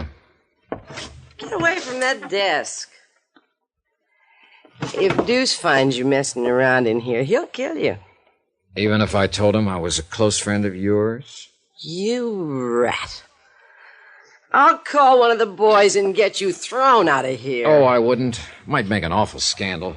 And I don't think Deuce would want that. Not right at present. What are you talking about? Oh, come now. You're in it too, aren't you? Well, you're not with the police. I know them all. You're FBI. Oh, what makes you say that? Look, if Deuce is in a jam, I don't know anything about it. What's your name? Nicky. Nicky Vernon. All right, Nicky, sit down and relax. Whoops. Now, where's Deuce McCoy? Think if I knew I'd be sitting here by myself, lushing it up? I suppose you were McCoy's girl before Hilda Gramley cut you out. Cut me out, nothing. That rotten little sneak's been asking for it, and I'm about ready to give it to her, Was she too. here this evening? You see any blood on the rug? Just let me catch that dirty Shut little... up, Nicky, and sit down, will you? Now, what about Walter Gramley? Was he here? Yeah, earlier. He was here in the office for about an hour. I don't know what they talked about. Deuce made me get out. And Deuce left right afterwards? Half an hour or so. He had to wait to make a phone call first. I see. Well, if you're smart, you'll forget him, Nicky. I've got a hunch he's not coming back. Sure. He's gonna go off with that dirty... Knock it. He's going off because he's in a jam. That's one thing you were right about. And by now, he must know the whole thing is falling apart. I think he'll try to run for it. I ought to kill that dame. Why? Why don't you throw away that bottle and forget about him?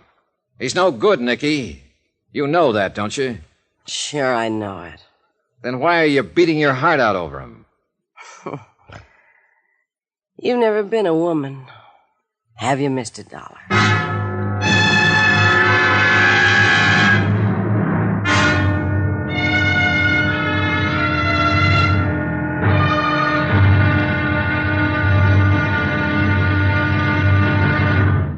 Now, here's our star to tell you about the final intriguing episode of this week's story. Tomorrow, I tag the pitch too late, and a runner gets home. The score?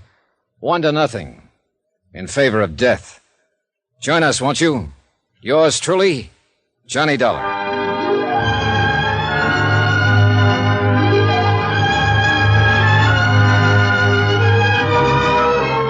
Yours truly, Johnny Dollar, starring Bob Bailey, is transcribed in Hollywood. Written by Les Crutchfield, it is produced and directed by Jack Johnstone. Be sure to join us tomorrow night, same time and station, for the next exciting episode of Yours truly, Johnny Dollar. Roy Rowan speaking.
Welcome back. Well, I love the precocious teenage girl in the story. It's a nice little feature, kind of lightens the mood, even though there's some very serious things going on here. Just some great interactions between her and Johnny Dollar.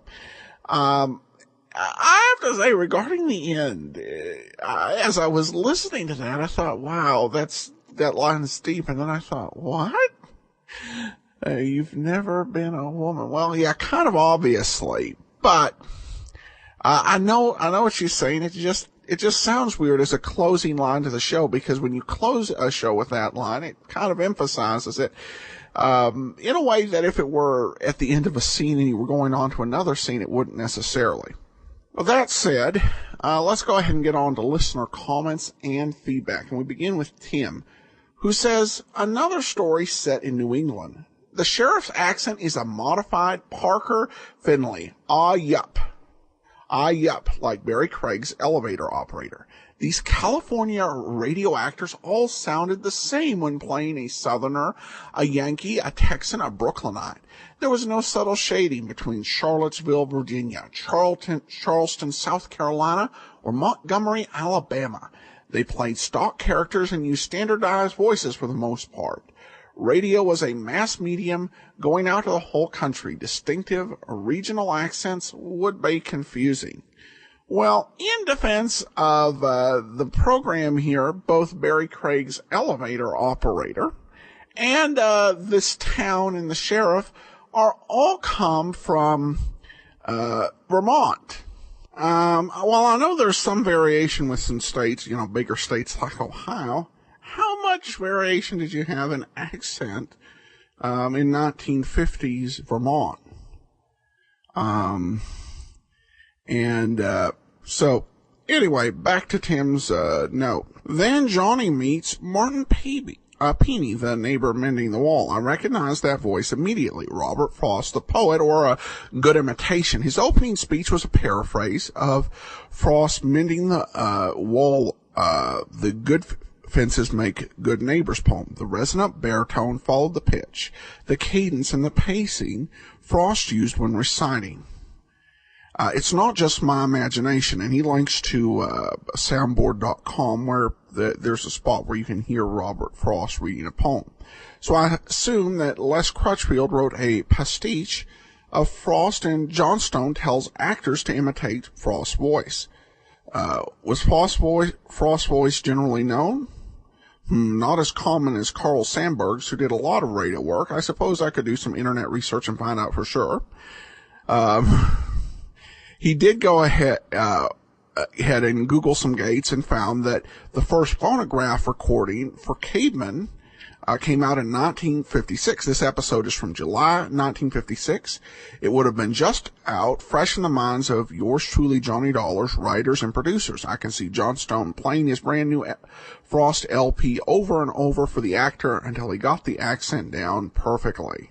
I think that's actually quite plausible, and it would make sense because they're doing this particular story in New England. And that's why I like the listeners we have, because that's not a connection I would have ever found. So thanks so much for that, Tim. Then we have another listener comment. This one from Mike, who says, I really enjoy your podcast, especially since you started doing the Bob Bailey serial Johnny Dollar episodes. I'll just have a couple of comments. I had trouble recognizing one of the episodes. I've heard them all already because you apparently misspelled the word Quay as K for the Quay Bono matter. No big deal, but it was a bit confusing. Well, thanks so much. On that point, Mike, I will say that I've found various spellings of this. I think 3 or 4 different spellings for how this should be. And I think I just ended up going with the one that made the most sense, but I probably should revisit and re-edit those at some point. So, thanks for pointing that out, and I'll make sure we get the correct one there. He says, as for Shirley Mitchell, I was sad to hear of her passing and grateful that you brought my attention to it. I know her primarily from her appearance on Fibber McGee and Molly, where she played Alice Darling. I found it somewhat fitting that she died on November 11th, as Alice was a character introduced on the show as a wartime factory worker who boards with the McGees. She was a welcome voice on the show, and I'm sure her presence helped many GIs get through the war a little easier. As for the Johnny Dollar appearance, I didn't have the cast list to refer to, but I'm sure her voice as the waitress. She quite possibly could be playing both the letter-writing neighbor and is it Millie the waitress. I appreciate the info, and it's great to have the podcast of the Johnny Dollar episodes. Keep up the good work. That's possible, but as I look at the cast list, there's only 2 women listed, the other being Jeanette Nolan, and I think there were only 2 female parts in the whole story. So I think that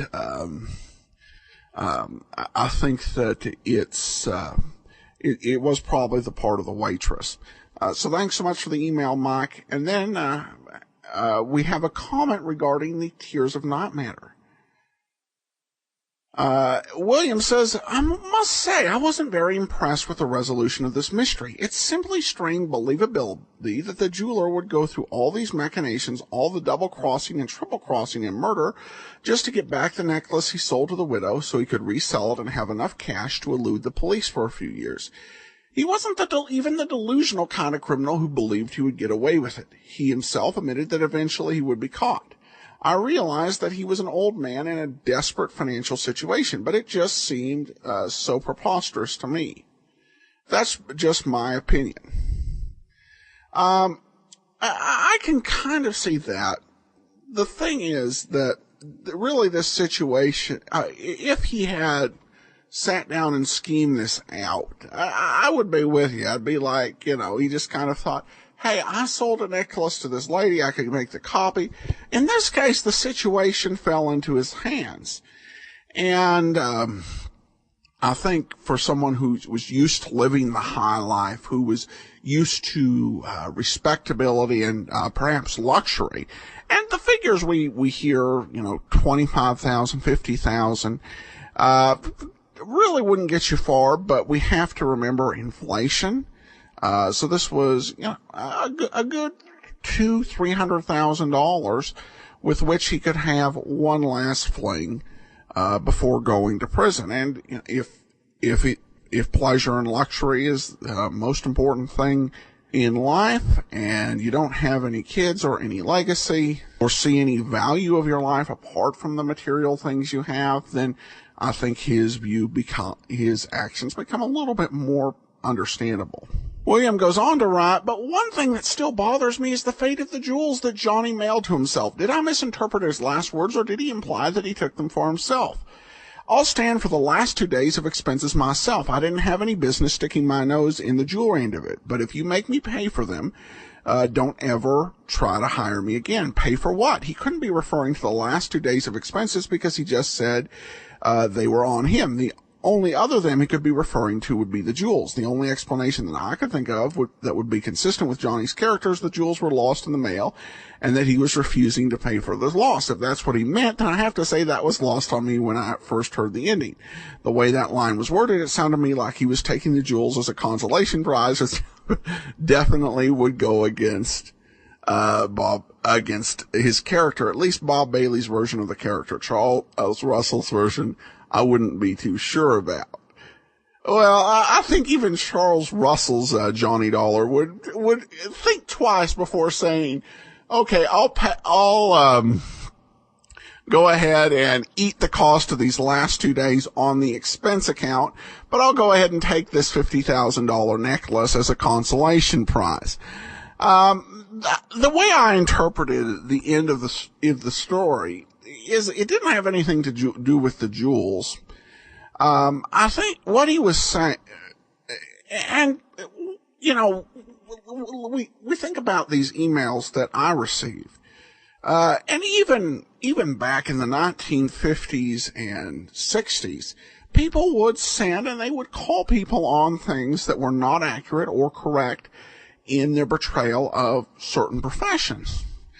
And I could just imagine somebody who lived on an expense account, who dealt with the expense account, sending letters into CBS to the Johnny Dollar producers and saying, you can't get away with some of these things that he puts on the expense account. If he goes off to investigate a murder, has nothing to do with the investigation of why he's there, that's not going to be something the company would be liable for.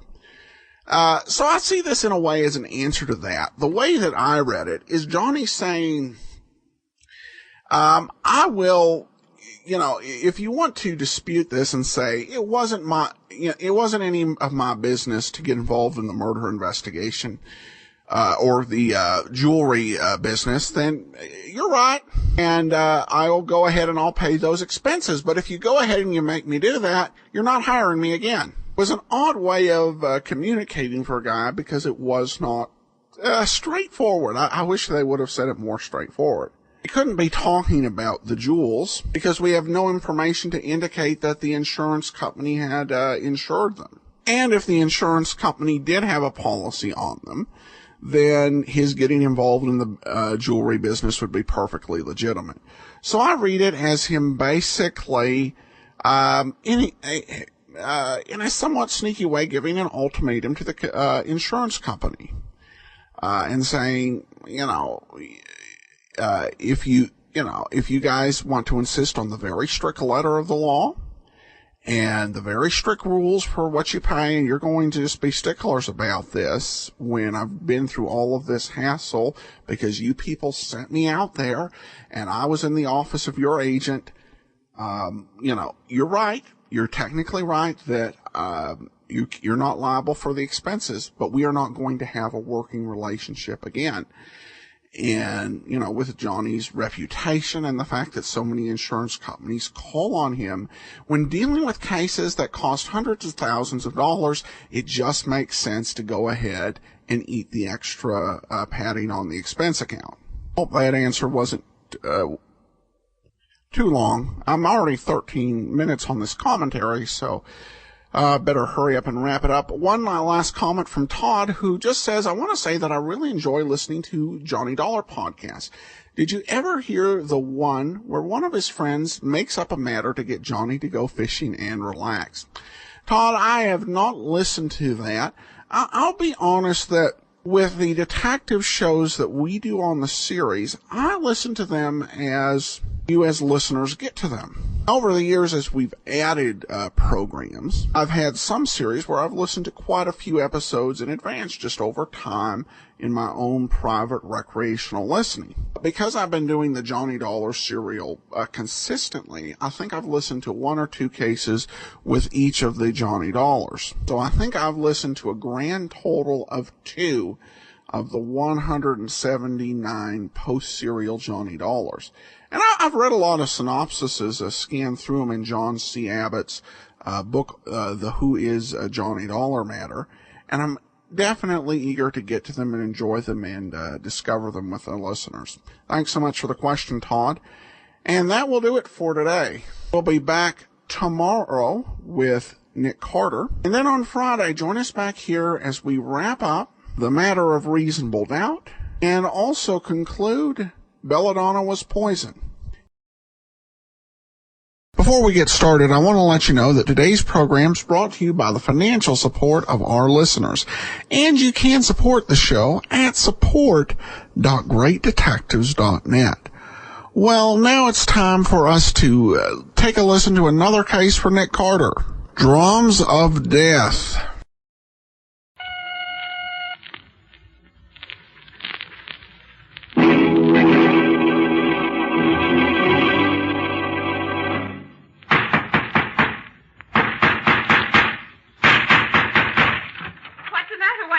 Another case for Nick Carter, Master Detective.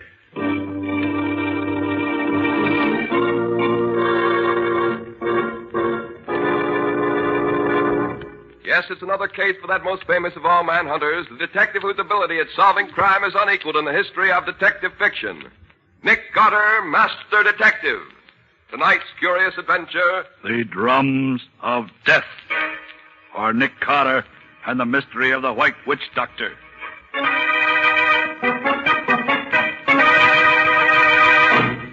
And so, gentlemen, you will find enclosed a complete dossier on the criminal in question, plus all the evidence needed for a conviction. Yours very truly, et cetera, et cetera. Wait a minute, Nick. Not so fast. Yours very truly. Okay, what now? Well, what else do we have to take care of, Patsy? The only unfinished business I know of right now is this bunch of letters from that Mrs. Galley. Oh, yes. What was it this Mrs. Galley wanted me to do? She's worried about her doctor, Nick, and she wants to consult you. No, let her consult another doctor if she doesn't like the one she's got now.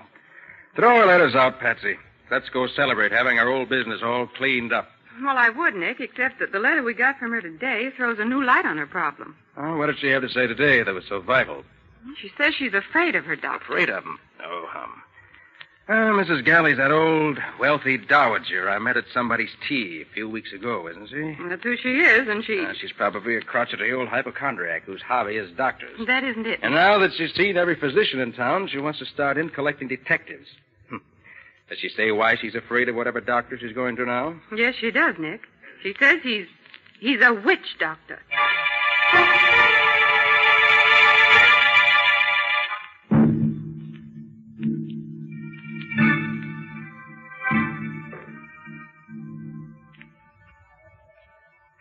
It was very kind of you to come, Mr. Carter. I hoped you would. I confess I wasn't too eager, Mrs. Galley, until Miss Bowen told me about your last letter. Well, perhaps it's silly to believe in such things as voodoo and black magic nowadays, but I don't know what to say. Suppose you tell your story and let me be the judge. Well, there isn't much to tell, Mr. Carter. I was... Oh, what's that? Only the wind, Mrs. Galley. It's nothing. Oh, I'm so unnerved. Well, here's my story. Last week, my nephew, Walter Galley, told me about a wonderful new doctor he discovered, Dr. Congo. I wasn't feeling well, and the name interested me, so I went to see him. Good morning. Is Dr. Congo in? Good morning, madam. Yes, the doctor is in. Can't say I remember a doctor's office in Vanderbilt Square before. You're new here, aren't you? Have you come to see Dr. Congo, madam? Naturally. Do I look like an insurance salesman? Have you an appointment, Mrs. Galley is the name. Mrs. Galley. My nephew made an appointment for me. Oh, yes, Mrs. Galley. Will you step this way, please? Dr. Congo's expecting you. Thank you. Wait a moment. What's that noise? Drums, madam. Drums? What drums? If you'll step inside, Mrs. Galley, you'll find out for yourself. Very well. Drums, indeed. What nonsense is this? Good morning. Mrs. Galley, I presume. I'm Dr. Congo. Good morning, Dr. Congo. I want... Golly, what a story. Go on, Mrs. Galley. Why did you scream? Because I saw... Yes, what did you see? A white savage. What? From his neck to his toes, Dr. Congo was an ordinary man. He was wearing striped trousers, formal cutaway jacket, wing collar ascot tie. He was beautifully dressed. But his face... Yes?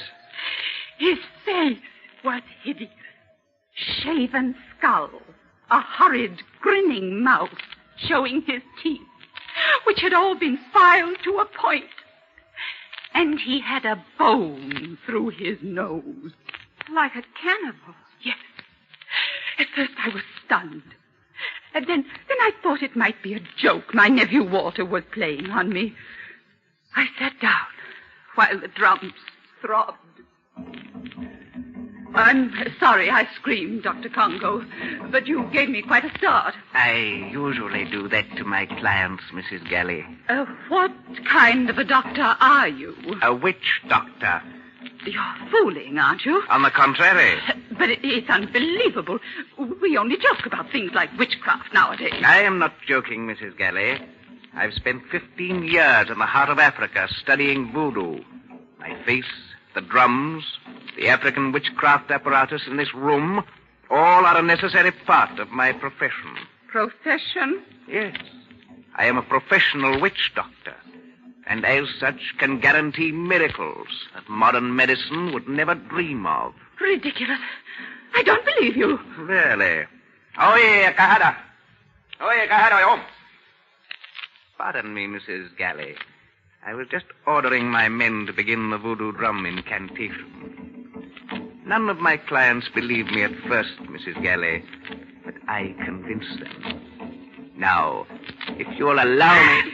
What are you doing with those scissors? I merely removed a lock of your hair.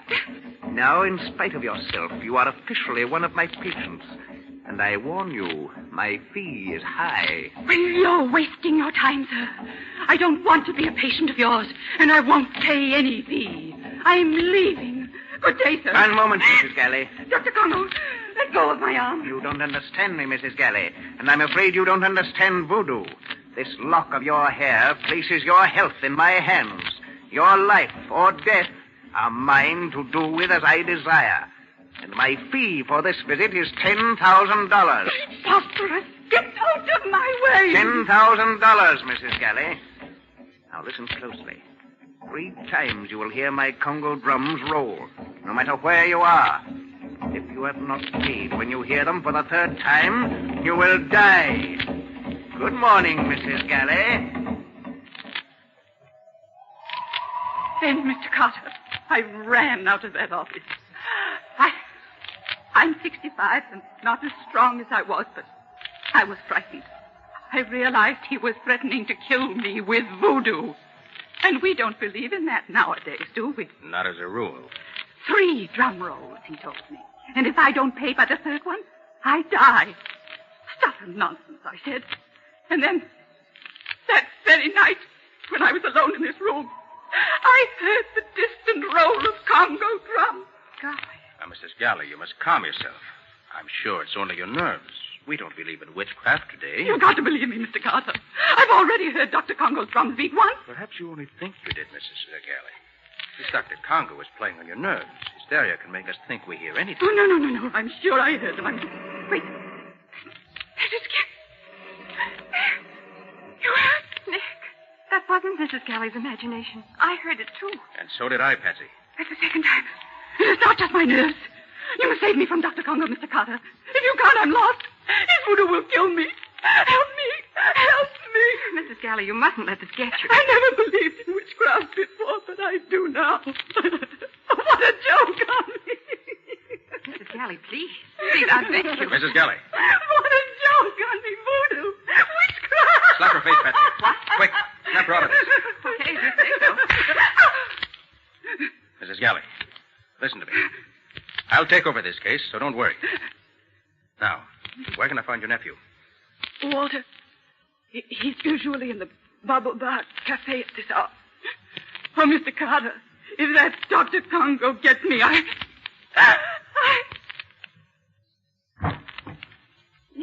she's fainted. Call her maid and tell her to put her to bed. We've got to get out of here. You go back to the office. I'm going to look for Mrs. Galley's nephew. But, Nick, what about Dr. Congo? Isn't he the one you want to see? No. I have a hunch this case hinges on Walter Galley.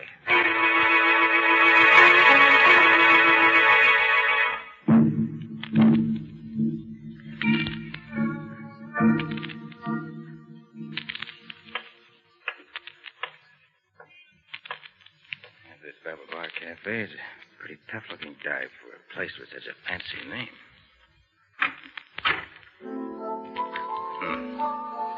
Nobody here but the bartender and that piano player. Well, it must be too early in the evening. Good evening. Hiya, pal. What'll it be? Information. Huh? I'm looking for someone. Who? Walter Galley. Oh, him. Walter ain't come in yet. Hang around. He's due any minute. He live around here? Yeah, across the street. River apartment. I see. He owes you money, too, huh? How's that? Don't play dumb, pal. Galley's clipped us all. Somebody's always coming around looking for him. Pal, I'd give plenty to get back what he owes me. He's no good. How's chances of collecting? 0, pal. 0. Galley claims he's got a rich old aunt who's going to leave him plenty when she kicks off, but I don't... For the love of... What is it? What's the matter, man? Turn around and look. Oh. Good evening, Mr. Carter. Ah, Dr. Congo, I presume? Quite right. What's that thing he's got for a face? Don't you find it inconvenient walking around wearing a bone through your nose, Dr. Congo? No, Mr. Carter, I don't. It's my business. And what's your business with me? You see this African spear I'm carrying? Yes? I'm going to present it to you. And why? Merely as a warning, my impulsive friend. A warning? Yes, a warning. Keep away from Walter Galley and his aunt. Or the next time my drums roll, they'll beat for your death. My dear witch doctor. And just to punctuate my warning, here's the present I promised you. Take it! Look out! He just missed you with that spear, mister. Keep it for a souvenir, bartender. I'm going after that man. Hey, Dr. Congo. Dr. Congo. Look down that side street. If Congo thinks he can scare me off with that voodoo nonsense. Congo! Congo! He's cutting across the street up. Well, let's see if he can outrun me. Hey, look out! Watch where you're driving! Look out!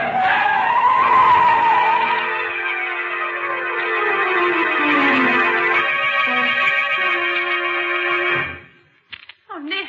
Nick, are you all right? Oh. Nick. Oh, what happened, huh? Oh, yes, I remember it now. Oh, is that you, Patsy? It's me, all right.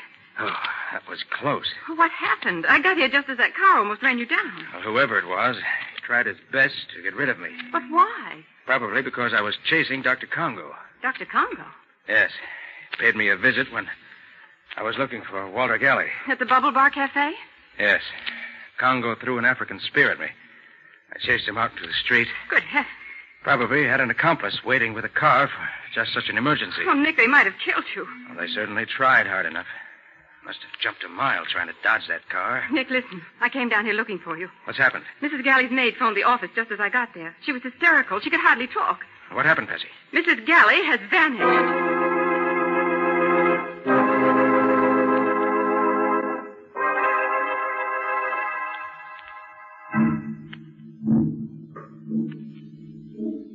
Monsieur Carter, I'm so glad you came.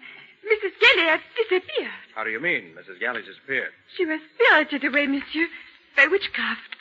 It's horrible. She simply vanished. When did you see Mrs. Galley last? After you leave, I put her to bed. She has the hysteria, you remember? Yes, I remember. She does not rest. She cannot sleep. She screams and laughs, so I tell her I will get her the oatmeal. And? I'm in the kitchen. When I hear her scream upstairs, and then of a sudden, she does not scream. She is, you say, cut off. I enter the bedroom and... And what? You must look for yourself, monsieur. I do not go into this room again. All right. Where is it? I know. Come on. Okay.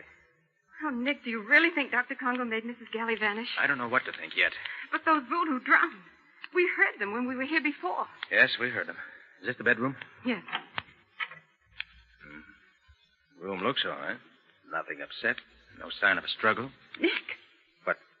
Look, on the bed. The bed? What is it, Nick? Looks like dust.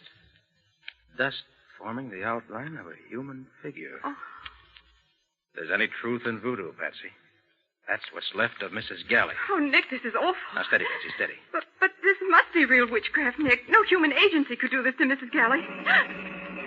The drum. The Congo drum. Oh, let's get out of here. If I hear those drums again, I'll scream. They're horrible. You better get ready to hear plenty more, Patsy. Right now, we're going to pay a visit to Dr. Congo.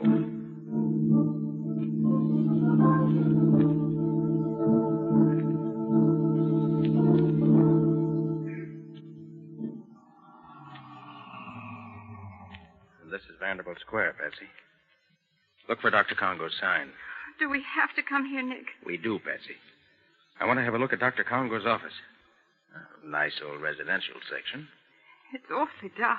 Yeah. No lights in the houses anywhere. Nick, there it is. The doctor's sign? Mm-hmm. Oh, yes. Congo, W-D.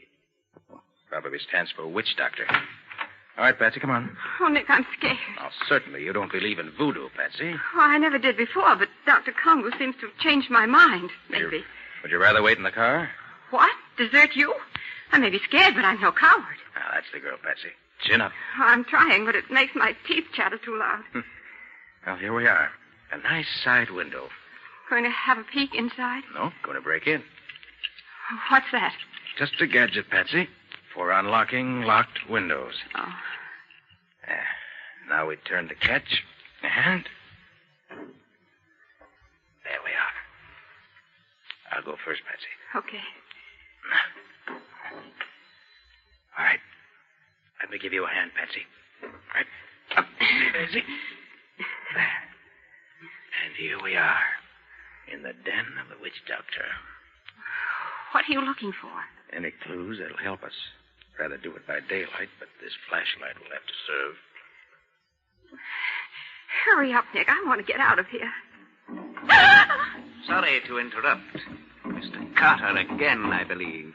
Just paying a friendly call, Dr. Congo. Interested in Mrs. Galley's unfortunate disappearance, eh? You know about that, huh? Naturally. My voodoo did it. Mrs. Galley was too stubborn to pay the fee she owed me. I would advise you to raise your hands, Mr. Carter. You see, the young lady understands. The native archer is eager to shoot. He'll not miss next time. What do you want, Congo? I thought it was obvious. Money. And I'm going to get it in spite of you. Because unfortunately, you're helpless, Carter. You cannot fight my voodoo, and no law court will convict me of murder by witchcraft. The police will laugh at your evidence. At my evidence? I wonder. You can wonder on your way home, Mr. Carter. This way out. And let me warn you never to return, or you'll not go out alive. Come on, Nick. One last word. I've already spoken to Walter Galley on the phone. He refuses to pay the money his aunt owed me. Walter has no money. But he can raise plenty at a moment's notice on the inheritance he'll receive, now that his aunt is dead. That's true, if his aunt is dead. You had better use your influence on him, if you have any, and persuade him to pay before it's too late. Another threat, Dr. Congo? Listen, Mr. Carter. I do not make empty threats. You've already seen the power of my voodoo in the case of Mrs. Galley. And I'm not joking now. My black magic is already cutting away Walter Galley's life. Unless he agrees to pay what I ask, in a very short time, he too will rot to dust. Good night, Mr. Carter. Nick, I can't believe it. He let us go alive. Yes, Patsy. This time, Congo overplayed his hand, and I believe a visit to Walter Galley's apartment will prove it.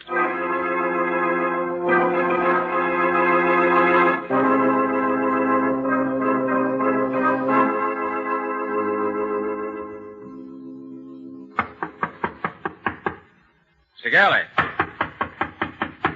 Mr. Galley. Mr. Galley. No one home. Then we'll just go in and wait. This looks like an easy lock to open. I'm almost afraid to go in, Nick. Too late, Patsy.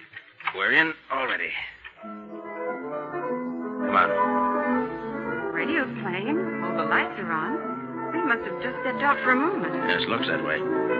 What do you think about Dr. Congo's threat, I mean? Let's look around. Wait a minute. I want to turn off that radio. Yeah, that's better.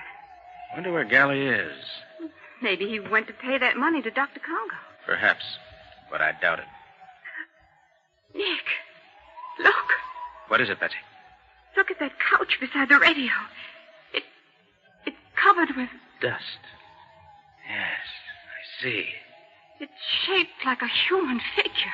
Exactly like the dust on Mrs. Galley's bed. Then Congo's killed Walter Galley, too. The evidence seems to point that way. But how can Congo do this, Nick? By voodoo. So Congo says. Beat a few drums, melt a wax figure, and your victim rots to dust. And there's the dust on the couch. Then you believe it, too. I didn't say that, Patsy. Listen. The drum again. Oh, Nick, let's drop this case. We can't fight the supernatural. We don't understand it. It's like trying to stop the wind. Trying to stop the wind? Of course, Patsy. That's the one last explanation I was looking for. I should have thought of that myself. What? I mean, this case is solved. Give me a moment to write a note here at Galley's desk. A note? To whom? Why, to Dr. Congo. My dear Dr. Congo, you are right. I have no case for the police. I have just discovered that both your victims committed suicide. Signed, Nick Carter. That's a peculiar note. What does it mean? Dr. Congo will understand it. But, Nick, it couldn't be suicide. But Mrs. Galley and Walter vanished. No bodies were found. Dr. Congo will understand what it means, Patsy. Oh, Nick, you're just deliberately mystifying me. No, Patsy, you'll understand, too, later. But right now, I want you to deliver this note to Mrs. Galley's maid. Her maid? Who did No she... questions now. Deliver it and hurry back to the office. Because Nick, very shortly, we're going to hear Dr. Congo's drums beating again. And this time, they'll be beating for us.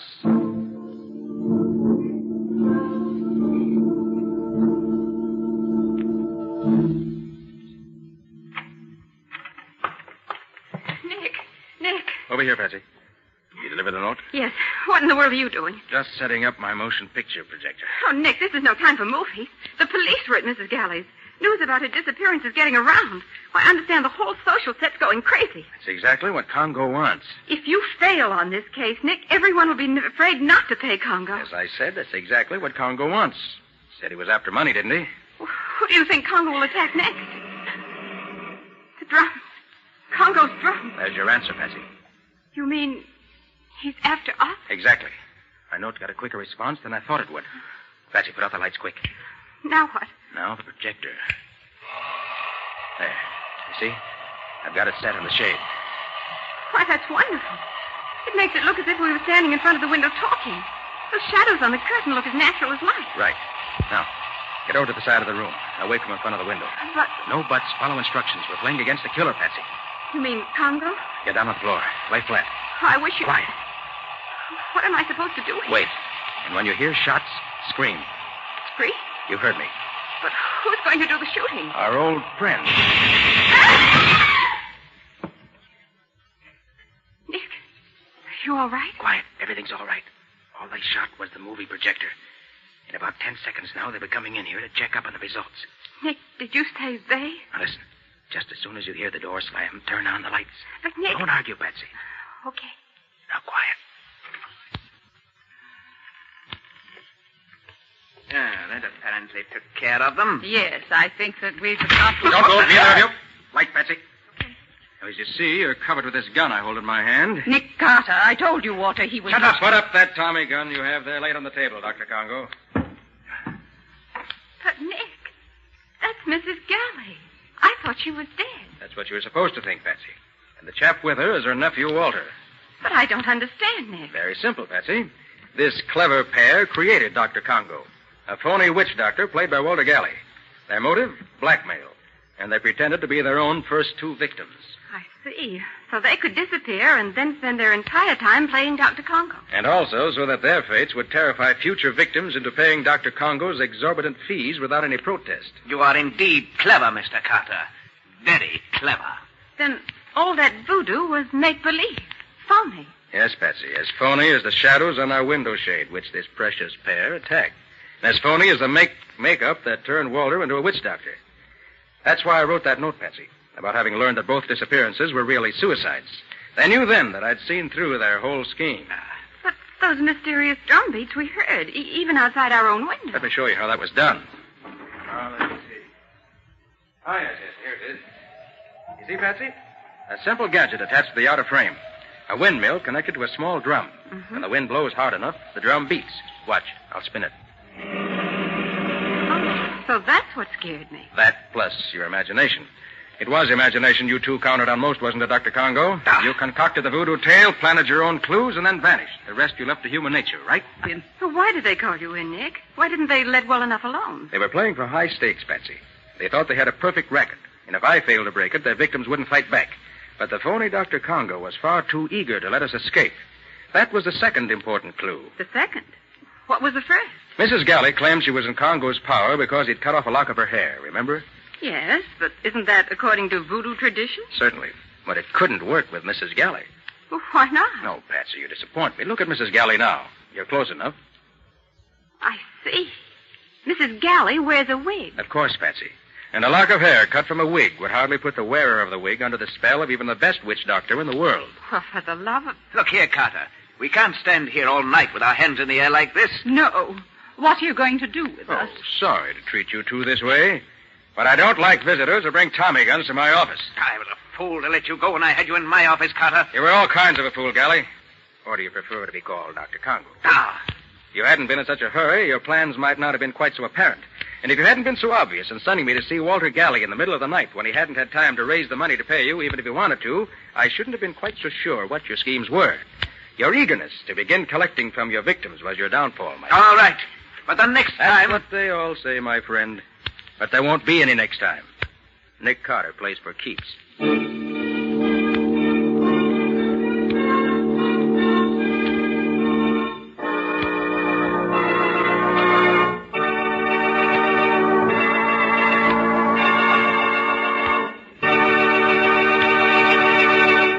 This has been another of the strange adventures of Nick Carter, Master Detective, which are brought to you regularly at the same time by WOR Mutual.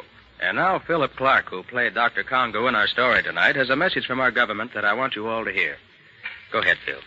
A friend of mine asked me the other day, why do we need to save waste paper? And how come the supply of paper is limited? Well, the answer to that is obvious. An army needs men, and lumberjacks, among others, join the army. Fewer trees are cut down. Consequently, there's less paper made, because there's less wood pulp available for making it. But that same war that cuts down the available supply of paper demands an ever-increasing quantity of paper for many vital war needs. Paper goes into cartons and containers for food, weapons and equipment needed by the armed forces. Paper is necessary for many of the actual weapons of war, such as incendiary bombs, bomb fins, wingtips, airplane signals, parachute flares, ration containers, and ammunition containers. And the American home is the greatest potential source of waste paper. Every kind is needed. Bags, wrapping paper, newspaper, magazines, old containers, and so on. So if you're not already doing so, start today salvaging all the waste paper you possibly can.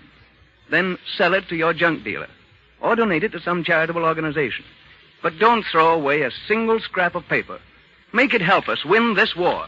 And now, Nick, what about your story for next week? Well, it's about a gang of super crooks who had stolen a very valuable invention and kidnapped the old inventor and his beautiful daughter to hold them as hostages. And even though I accidentally knew in advance what was going to happen, I was too late to stop them due to an unfortunate accident. But Nick more than made up for it the way he went after those crooks.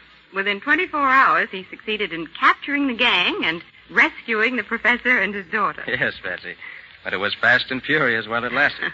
Scubby and I were in hot water right up until the end of the chase. What do you call the story, Nick? I've called it The Professor's Secret. Or The Mystery of the Z-Rays. And that's all until next week. So long. So long, everybody. So long to you both, Nick and Patsy. In the strange adventure you have just heard, Nick Carter was impersonated by Lon Clark, Patsy by Helen Choate. The story was written for Nick Carter by Alfred Bester. Original music was played by Lou White. The entire production was under the direction of Jock McGregor.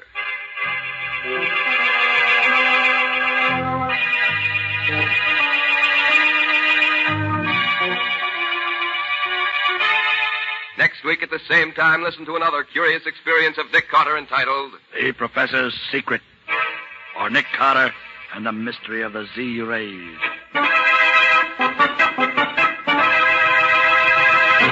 This story is a copyrighted feature of Street and Smith Publications, Incorporated.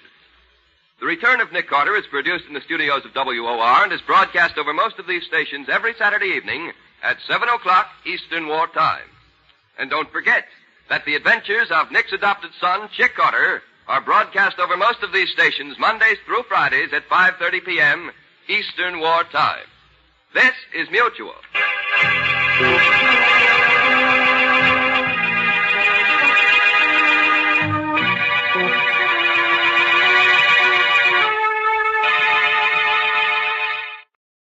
Welcome back. Another mostly solid case where a listener might be tempted to think that there's some truly spooky reason behind the witch doctor's machinations. So that's put to rest in the end. I will say the one thing that really disappointed me about this episode is the role that Patsy played in it. In this episode, she really is Nick Carter's only sidekick, and the way the writers wrote this was horrible. I mean, she couldn't seem to do anything.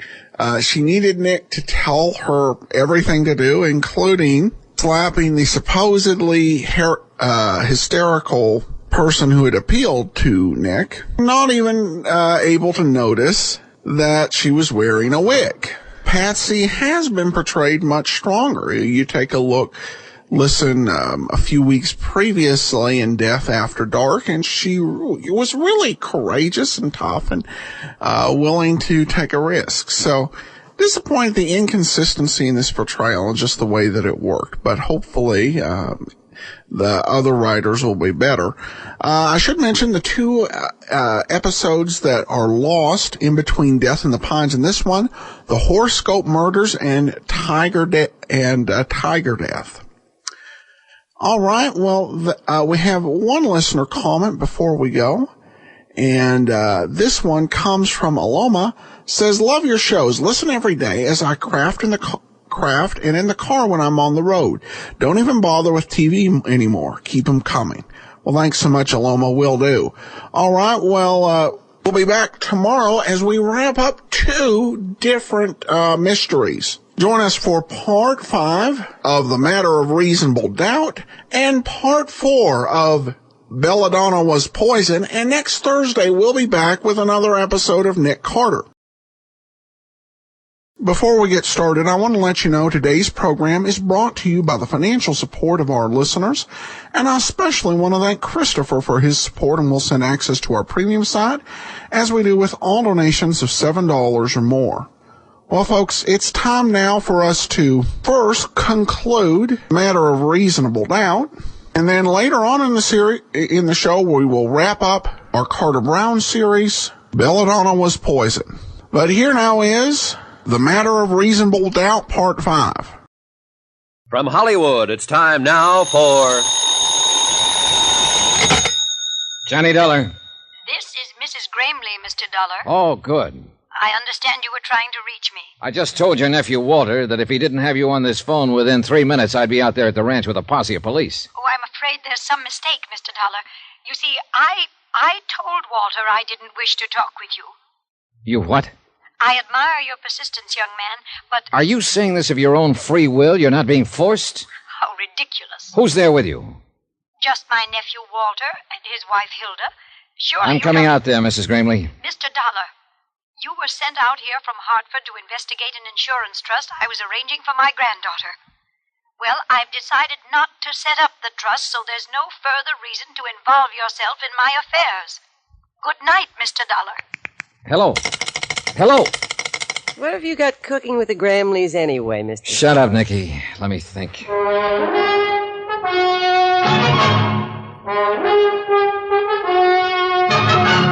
Tonight, and every weekday night, Bob Bailey in the transcribed adventures of the man with the action-packed expense account, America's fabulous freelance insurance investigator. Yours truly, Johnny Dollar.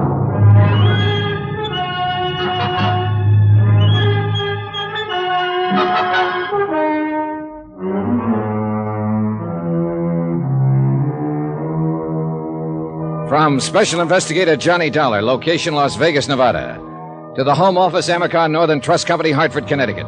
Assignment, the matter of reasonable doubt. Expense account, final page. Item 12, 75 cents. I had a pint of black coffee sent in for Nikki Vernon, girlfriend of missing casino operator Deuce McCoy. She'd been overworking a bottle of scotch, and I figured the coffee would help clear the fumes. And it might have, if she'd drunk it. No, take it away. I don't want any coffee.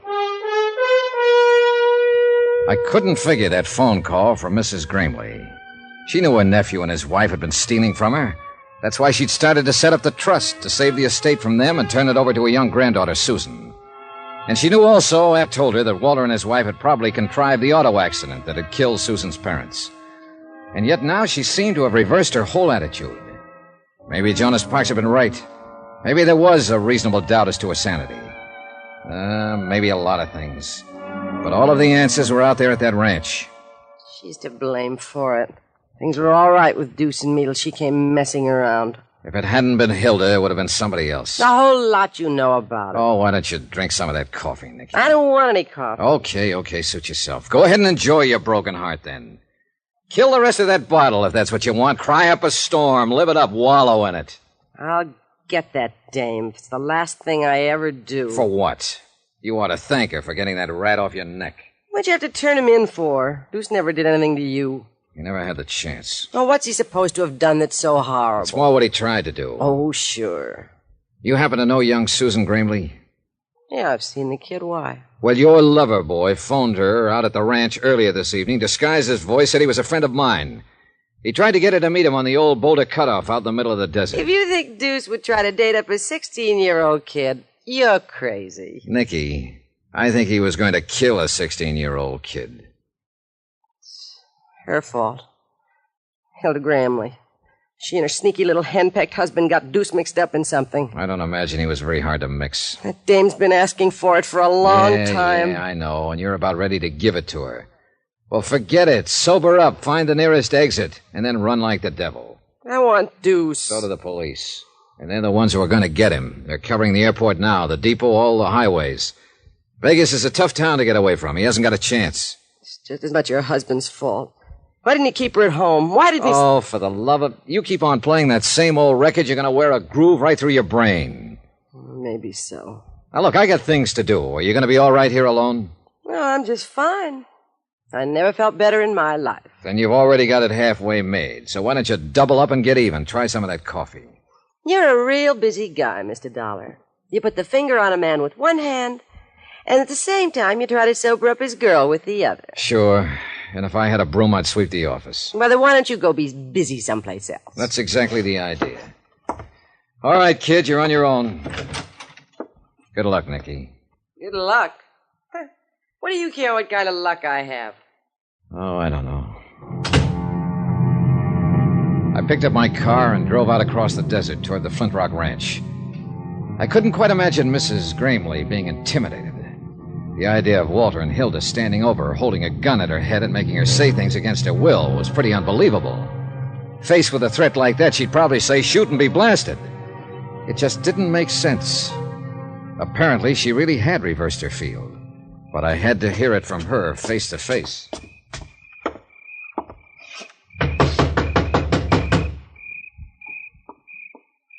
Who is it? Johnny Dollar, open up. I said open up.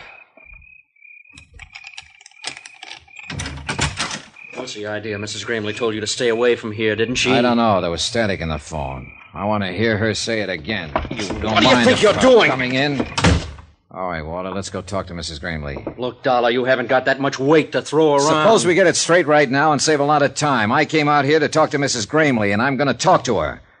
Now, if you want to go at it bare knuckle, let's get started. Or if you're thinking of that gun routine again, go ahead and pull it. I'm packing one myself. And if you're not going to make any kind of a move, then you just stand right there with your face hanging out while I go on in and talk. What's going on in here, Walter? Good evening, Mrs. Gramley. Dollar won't take no for an answer. He just forced his way in. I'm glad to find you looking so well. I thought I'd made myself clear on the phone, Mr. Dollar. Really? Come on, let's go on into the living room where we can all be more comfortable. Come back here. I must insist that you leave at once. Who was at the door? What are you doing here? Well, if it isn't Hilda, the lovely lady who likes money, gifts, and excitement. Fine. That's why I came out, to stir up a little excitement. I think you're taking a good deal upon yourself, Mr. Dollar. You know, I'm a little surprised at you, Mrs. Gramley. I thought you wanted me to follow the case through. There is no case. Oh? Since when? You heard what she said. That's what you came for, all right. Now beat it. Down, Walter. Mrs. Gramley, are you telling me you're going to drop this whole thing, let this pair here edge you out and Susan along with you and take the whole estate? You can put any interpretation on it you like. Just as long as you leave this house at once, and please don't come back. You have no right to interfere. And what about your son and his wife? Have you forgotten that those two leeches there killed them? You're out of your mind. Am I? What do you think, Mrs. Gramley? Am I out of my mind? I'm afraid you are. My son and his wife were killed in an automobile accident. A terrible tragedy, but unavoidable. Sure it was. After Walter and Hilda here set it up. Will you please leave now? Have they threatened you? Is that it? Are you scared to talk? Because if you are, speak up. I imagine I can handle them. You're being quite ridiculous, Mr. Dollar. Will you now go, please? It beats me. It really does. If I hadn't... I'll answer it. Hello? Who? If that's for me, you better let me take it. They know I'm here. All right. Take it. Nobody's stopping you. It was Will Connors on the phone. He'd been keeping in close touch with the police, and he was calling to tell me what had happened. Deuce McCoy had been arrested. He'd been picked up at the airport trying to board a plane and was being taken to the city jail. I hung up the phone and told the three of them what Will had said. That touched off the fuse. Arrested? Deuce has been arrested? At the airport? I don't get it. But you will get it, Walter. Deuce will talk. He'll spill the whole thing. And I think we'll be able to make a case against you and Hilda even without Mrs. Gramley's testimony. Susan, was she with him? Is she all right? Mrs. Gramley, Susan has been in my hotel room with Will Connors for the last... So that was the hold they had over you. They told me this man Deuce had phoned her and tricked her into meeting him. Susan doesn't trick so easy. She called me Get and your hands up, Dollar. Oh, now it's a little late for a gun, Walter. You won't find it any easier to run than Deuce did. He's right, Walter. Let me think. There must be some way... Let you think. That's what I've been doing for the last 10 years, and you thought us right into this. Walter! The airport. You know what he was doing? He was running out. The kid didn't show. He knew something had gone wrong, and he was taking a powder. And not even telling me. There's no time now Left us here holding the bag. And now you say, let me think. Why didn't you think before? It was your idea, cutting him in on this. Oh, she's got a lot of cute ideas. Nicky. She's a real little brain. What the devil are you doing here? Slumming, Mr. Dollar. The door was open, so I walked in. You mind? Look, whoever you Look are. what, sucker. I've seen guns before. Why didn't you use it on them? When they were playing you for their number one patsy. What are you talking about? Deuce McCoy. And that little sneak you're married to there. You mean you still don't know? She's lying, Walter. Don't you wish I was? They had you right in the middle, sucker. Deuce was taking it away from me on the tables, and little Hildy was getting it back from him after hours. I'll bet they got a lot of laughs out of it. Better hand over that gun, Walter. It's true, isn't it, Hilda? Of course not. Take a gun to him, huh? Well, maybe it's not too late. Walter, what are you going to do? Give me the gun, Walter. Sure. Why not? I don't need it now. He killed her. His own wife. Stood right there and shot her down in cold blood. Did you call the police, Mrs. Gramley? Yeah, tell them to hurry right out. They can take me in on a real charge now. I didn't mean for her to get killed. You know something, Dollar? No. Suppose you tell me. That's the first big move I've made in the last 10 years. That Hilda didn't plan.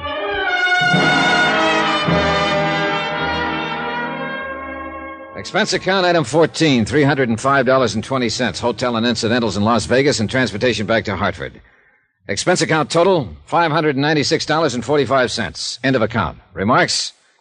Well, I can't figure out why she had to go messing around that way when she already had a man of her own, her husband. Of course, it didn't amount to much, but not many men do. What'd you expect to find in this world? Pearls in all her oysters? A turkey in her soup? well, that was Nicky, and that's the report. And that's life. Come to think of it, though, what isn't? Yours truly, Johnny Dollar.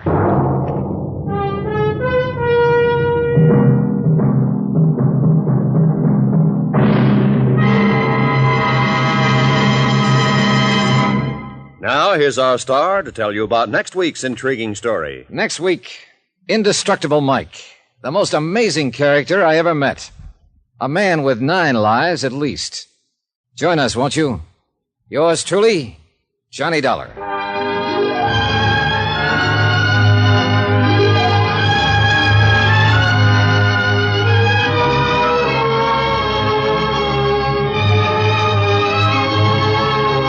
Yours truly, Johnny Dollar, starring Bob Bailey, is transcribed in Hollywood. Written by Les Crutchfield, it is produced and directed by Jack Johnstone. Heard in our cast were Susan Whitney, Richard Crenna, Jeanette Nolan, Forrest Lewis, Inga Adams, Paul Richards, and Gene Tatum. Musical supervision by Amerigo Marino and Carl Fortina. Be sure to join us on Monday night, same time and station, for another exciting story of yours truly, Johnny Dollar. Roy Rowan speaking.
Carter Brown, Mysteries.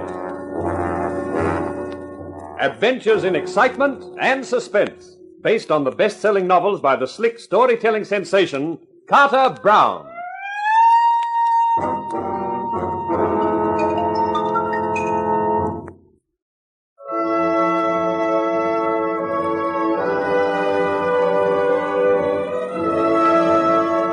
Any actor worth his salt is generally nervous before a performance is due to begin. But this performance was something extra special, and so were the butterflies in my stomach. Because this program of There's No Future in Murder, which starred me, Rockstone, as television's Inspector Rockstone, was going to be devoted to disclosing the murder of Hannah Vogue, I hoped. That was why only part of the show had been planned, the early part. The rest of it had to be an impromptu affair with me in charge, and with music improvised from the orchestra whenever I gave the signal. The signal was to be each time I scratched my ear. I only hoped the viewers wouldn't think their favorite cop had suddenly gone deaf. 15 seconds. Everybody quiet. I watched our sponsor, Aldous Lacey, bracing himself as he faced number one camera. The orchestra leader stood with his baton raised as the seconds ticked away. And then, the show was underway.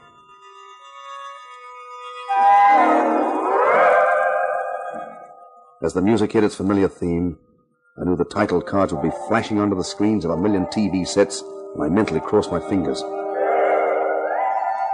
My name is Aldous Lacey. I have the privilege tonight of introducing a special program of There's No Future in Murder. As sponsor of this series, Lacey's Departmental Store is proud to align itself with justice-loving people everywhere in an effort to solve a terrible crime, the murder of Hannah Vogue, whose body was found in our special display window last Thursday morning. From then on, things went smoothly. This was the part that had been planned, rehearsed. Photographs flashed onto the screen of the window with the body in it. I did my commentary, then hurried over to set one to reenact the finding of the body with Arlene Malden and Sheep, the store manager. Then I scratched my ear for the orchestra leader. While the orchestra added some grim, ominous music, I raced over to camera outside set 2, Inspector Rockstone's office, and faced it ready for the red light.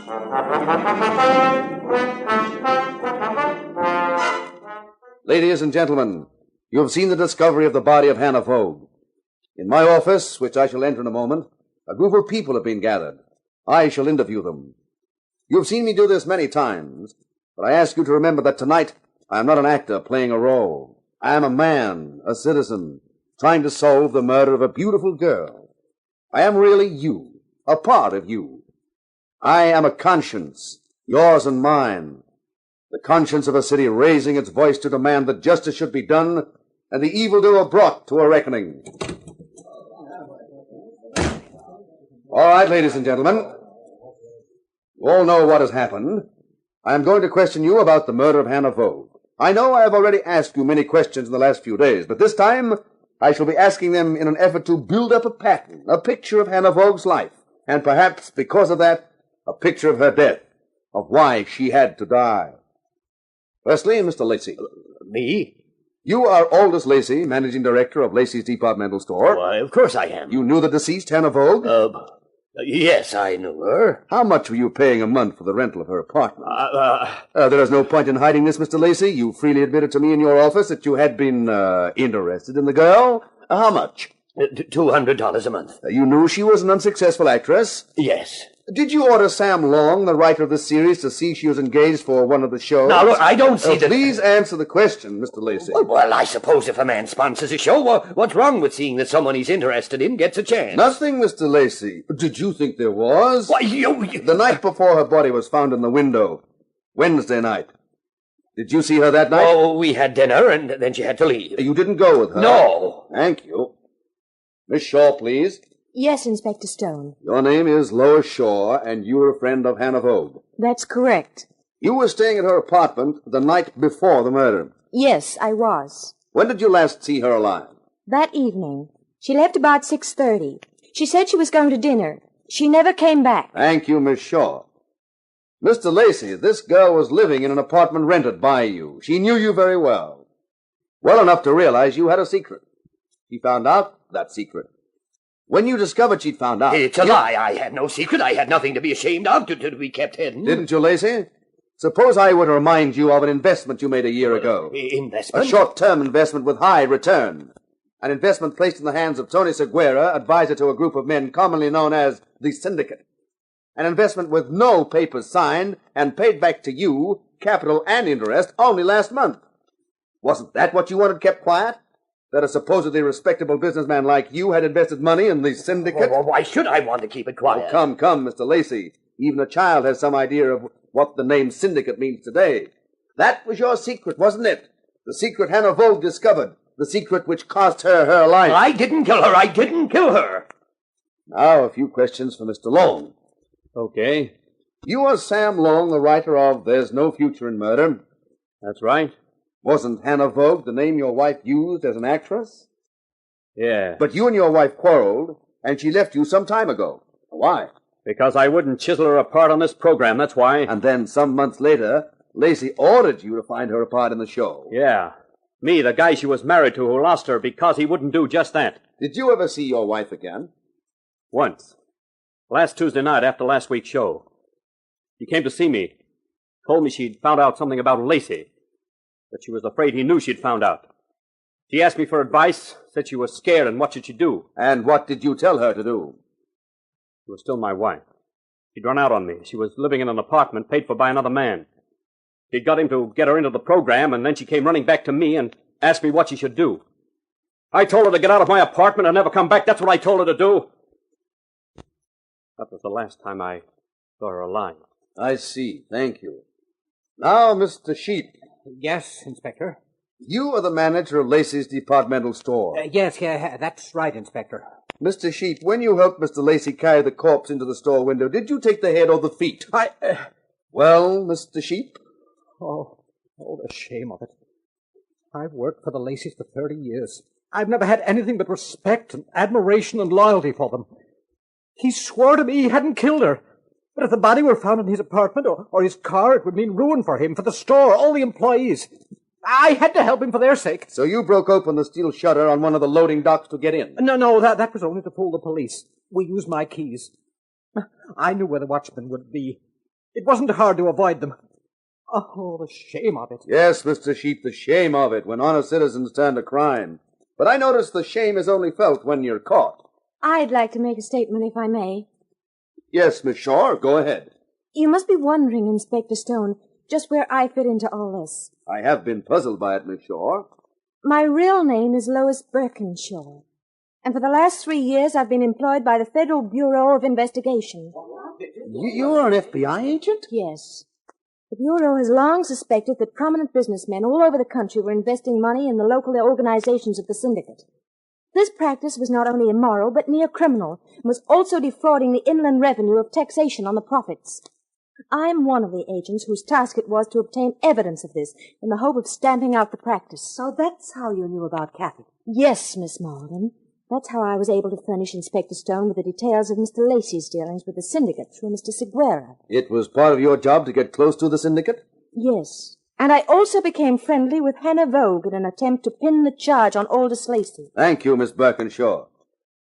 Now we better clear up something with Miss Malden. Yes, Inspector. You are Arlene Malden, the producer of this show. Yes. The name you mentioned a moment ago, Kathy, was the name of your sister who was recently found drowned in San Antonio? That's right. Isn't it a fact that your sister had been living under the protection of Aldous Lacey? Yes. That he'd thrown her over and she wrote you a letter saying she knew something about him and intended to make him pay for it? Yes. You destroyed that letter and said nothing about it in the coroner's court for lack of proof and to avoid scandal. That's correct. No, it's a lie. You witch, you lying devilish Take it easy, Lacey. You're going to need all your strength for the trial. All right. It's true, part of it. Kathy did find out about the money I'd put into the syndicate. I killed her. I was desperate. We went swimming, and I held her head under the water. But when I got back here, I had a visit from her sister, from Arlene Malden, with the copy of a letter from Kathy giving her the story. What? You didn't destroy the letters? And you didn't tell me about the most important one? No, because she wanted to use it for blackmail. I've been paying her $1,000 a month to keep her from showing that letter to the San Antonio police. It's a lie. It's a fantasy. I never took a cent from him in my life. The account is in the Carly branch of the Devonport Bank in the name of Arlene Strand. What about Hannah Vogue? Well, she found out, too. I nearly went out of my mind. I couldn't kill again, but I couldn't afford to pay 2 lots of blackmail. I told Arlene Malden. She laughed at me. Called me a spineless weakling. He's making it up. He killed Hannah Vogue, and he's trying to fix it on me. You won't get out of it like that. You told me to bring her over to your apartment that Wednesday night. You made me make an excuse to leave her for half an hour, and when I came back, Hannah was dead. You'd poisoned her. And that's when you got Sheep to help you put the body in the window before thinking of a better way of disposing of it? Yes, I wish I were dead. Mr. Lacey, I prophesy you'll get your wish. And Miss Malden will be right alongside you. That's ridiculous. You've got no proof. Lacey's lying his head off. I don't think so. And that letter he spoke of, the copy which you showed him, must still exist in the original, and the police will find it. That, I think, ladies and gentlemen of our audience, is the finish of this program. There's no future in murder. I've only one announcement to make. I said before that I was an actor, a man whose conscience was part of your conscience, those of you who are watching me now. This program was brought to you tonight by your own faith and honesty, sponsored by your pride in your city and its people. When something like this program tonight can happen, and does, our city is a good place to live in. Good night. I nodded to the orchestra leader for the closing theme music of the show. Then suddenly the police appeared with Inspector Jakes in charge, and Arlene, Lacey, and Sheep were taken off. And Sam was at my elbow. Nice work, Rock. You wrote a good script, and off the cuff. Better than I could have done. No, it was a colossal show. Yeah? Hey, don't you realize what I've done? I've just sent my sponsor to the electric chair. I wouldn't worry too much about that. If those phones aren't running hot with prospective new sponsors, I'll go back to writing copy for commercials. Hey, I never thought of that. Well, what do you know? Arlene always wanted this show to get top rating, and it took a murder she committed herself to do it.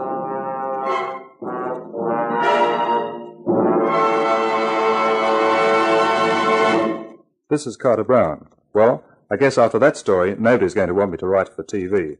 But you know, I agree with my hero. There's no future in murder, except in writing about it. And it's fun, too. I'll be back again with another story for you, called Hazard in Hong Kong, and the hero's name is Tony Masters. Or at least, that's the name he finds himself saddled with. If you're listening, you'll find out why. Meanwhile, this is Carter Brown saying, so long for now. Be seeing you.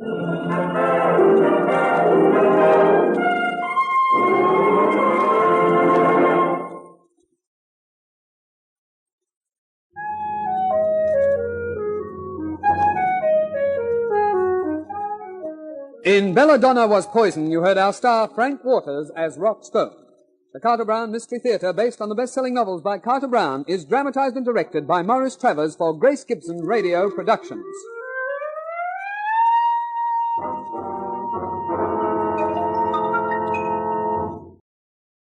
Welcome back. Well, I kind of figured from the get-go with her hesitation that the whole reason the grandmother was trying to call Johnny off was because of the granddaughter. That, I think, would be the only thing that would really get her scared. I definitely missed having the granddaughter in the episode. She was the highlight of the whole serial, but I understand the way that it worked out. Still, the granddaughter would have been nice to have her.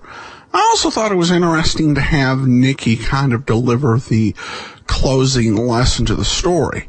While she wasn't a particularly nice person, she was a little bit more normal and a little wiser than the main characters Johnny encountered in the rest of the story. All right, well, now it's time for us to take a listen to Belladonna Was Poison Part 4.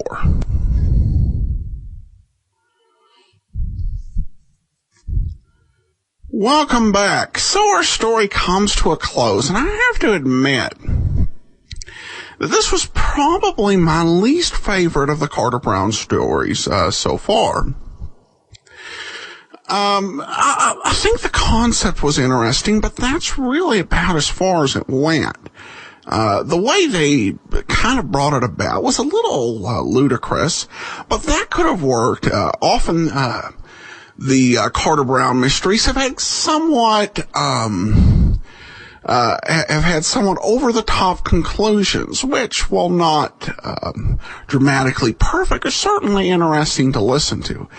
This one, it just felt like the end was just kind of a letdown. The way that it came through, a lot of things just end up not making sense. The big thing is that with both the producer and the sponsor connected to the murder, both of these people were the ones that approved the special episode, which raises a big question as to why they would do that. Now, there are two possibilities. I think it'd be fair for them to expect that Rock Stone would not capture them. But if that didn't happen, then it would be a pretty big embarrassment for their series and their brands in which they're invested. If, on the other hand, he somehow managed to catch them, well, it would be the death penalty. So why do you go ahead and encourage this and act like it's a good idea? But beyond that, and to me, it may just be the radio adaptation of the Carter Brown mystery. Since we don't really have the book handy, we can't really judge whether it was a bad book from the start or just poorly adapted. But poorly adapted in the sense that, unlike other characters, we didn't really get a feel for what this guy was about. There's a lot that could have been done dramatically and comedically, with this actor having to play a detective, the role that he actually played on TV. In the end, we just don't get any of that. But hopefully we'll do better with our next serial, which won't actually be the one they announced. Next week, we'll bring you The Lady Was Lethal. Now we turn to listener comments and feedback, and I have a review of the iTunes app by Brian Hates Ducks in the iTunes store. Great app. I love old-time radio detective shows, and Adam's hosting is a perfect complement to them. Not many of my friends or people I associate with like old-time radio like I do. Adam almost makes me feel like I have a buddy to talk to about them with. Well, thanks so much. And I think that's definitely one of the benefits of the hosting.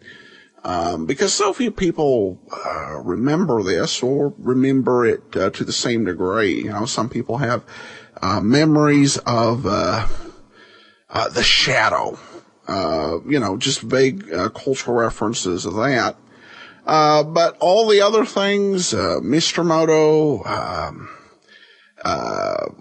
Life in Your Hands, and Johnny Dollar, hard to find. So, I'm glad that we've got the Facebook page, and we also just have the show so, we can kind of connect together and enjoy them together.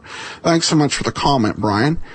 And, finally, we have a comment on Podcast Alley. Great show and great host who adds a lot to the shows. Well, thanks so much. All right. Well, that will do it for today. Join us back here on Monday, when we start another Johnny Dollar serial. Friday, we begin The Lady Was Lethal, which will hopefully be better than this week. And, then be sure and listen tomorrow as we bring you the lineup. All right, well, before we get started, a few notes. First of all, today is Pearl Harbor Day. And over on the War Podcast, which is available at thewar.greatdetectives.net. That's thewar.greatdetectives.net.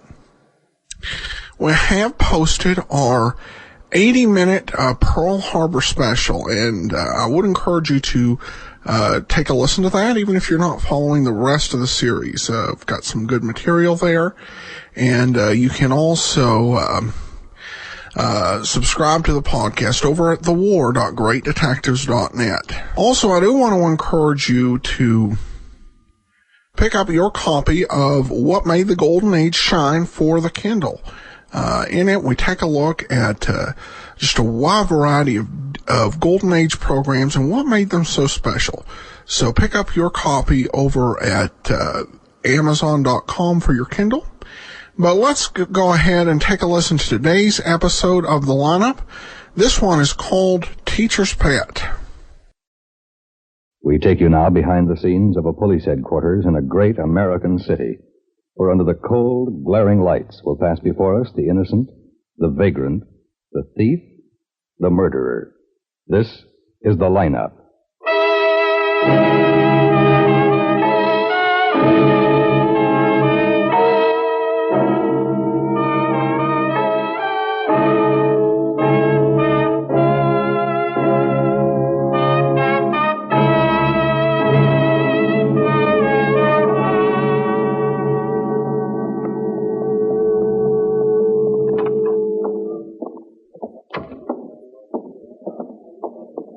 It's kind of funny to be on this side of the wireless, huh? It pays off better, Frankie. Yeah, I'm finding that out. Well, we can sit here. Well, just routine, Frankie. You used to know most of the junkies in town. Maybe you can tip us. Sure, Lieutenant. Glad to help. Of course, I got a wife and kid, you know. There's nothing to worry about. Yeah, sure. May I have your attention, please? You people out there on the other side of the screen in the audience room, may I have your attention, please? Thank you. My name is Cogger, Sergeant Pete Cogger. I'll explain the lineup to you. Each of the suspects you will see will be numbered. I'll call off a number, their name, and charge. If you have any questions or identifications, please remember the number assigned to the prisoner as I call his name. At the end of each line, when I ask for questions or identifications, call out the number. If you're sure or not too sure of the suspect, have him out. The questions I ask these suspects are merely to get a natural tone of voice, so do not pay too much attention to their answers, as they often lie. All right, bring on the line. Keep it moving, boys. Over here to the end of the stage. That's right. Step it up. Right over here to the end. Now turn, all of you, and face the screen. That's it. Stand still. Keep your hands at your sides. When you answer my questions, don't mumble. The people out there on the other side of the screen want to hear you, so talk up. All right, number 1, George Ashar, concealed weapons. Step right up there, George. That's it. Where do you live, George? Ain't got no address. Talk up, George. The park. Before that? Same place. How long you been in town, George? 3 or 4 days. Where'd you come from? West. Somewhere's west. Where, George? Q. San Quentin, 1 to 10, armed robbery. Where'd you get the gun, George? What gun? The gun you were carrying when the officers arrested you. Didn't have no gun. They found a .765 Luger automatic in your coat pocket, George. They did? That's right. Where'd you get it? Didn't have no gun. Frankie? Nah, nothing. All right, slide down, George. Number 2, Jeffrey Capstaff, vagrancy. Step right up there, Jeff. That's it. Keep those hands at your sides. Sure, Lieutenant. Anything you say. Only I ain't no vagrant. Where do you live, Jeff? West Olive Street, Sergeant. And where on Olive Street? John's Flea Bag. I don't know the right name. It's in the 400 block on the north side of the street. But I ain't no vagrant, like they said, Sergeant. Oh, that's so, Jeff? Oh, no, not me, Sergeant. I'm a guy who believes in doing an honest day's work. Another day, another dollar. I always say. What were you doing when the officers picked you up, Jeff? I was looking for work. What kind of work? Oh, any kind of a good, honest job. It don't make no difference to me. Gee, deep sea diving or rain making or just any kind of a job, Sergeant. You were picked up at 1 in the morning, Jeff. Yeah, oh, boy. I was really trying that day. All right. Number 3, Gentry Dawson, narcotics. Step right up there, Gentry. That's right, face the screen. Hello, Clint. Where Captain do Marlowe you wants live, to see you. Gentry? Oh, what's up? We finally picked up Louis Talk up, Silvano. Gentry. Might be a The break on people those out there wanna narcotics hear you. robberies. Square Yeah. on Park Place. Silvano talking? Not so you'd notice it. He's dead.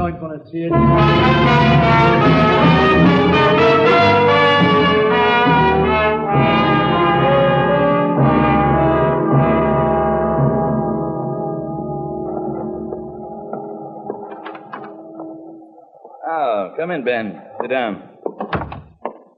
Client says Louis Silvano's dead, Bill.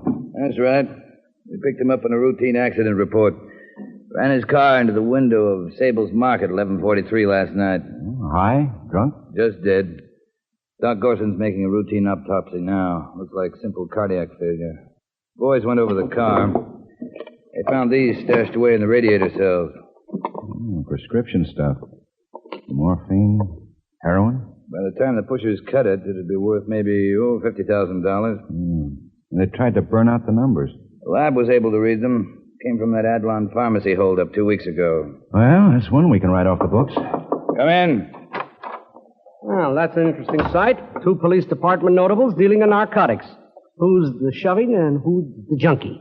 A friend of yours, Captain? Never saw him before. You jibes leave me cold, gentlemen. A pleasant change, I might add, after 2 hours under hot lights with the mortal remains of Louis Silvano. What was it, Doc? Cardiac failure? Well, there was a little help from a .22 slug. Ballistics is checking it now. How come it didn't turn up earlier? Silvano needed a haircut. Penetration point was behind the right ear, concealed by hair and the earlobe. Any flash burns? No, but the angle says it was fired from inside the car. Well, a muzzle could have been held right against his head. Could he have done it himself, Doc? Not unless he had a third arm in the middle of his back. Well, somebody did the people of the state a good turn. Still homicide, Ben. Your job to get him. Okay. But it's a dirty trick to pull on the guy who did it.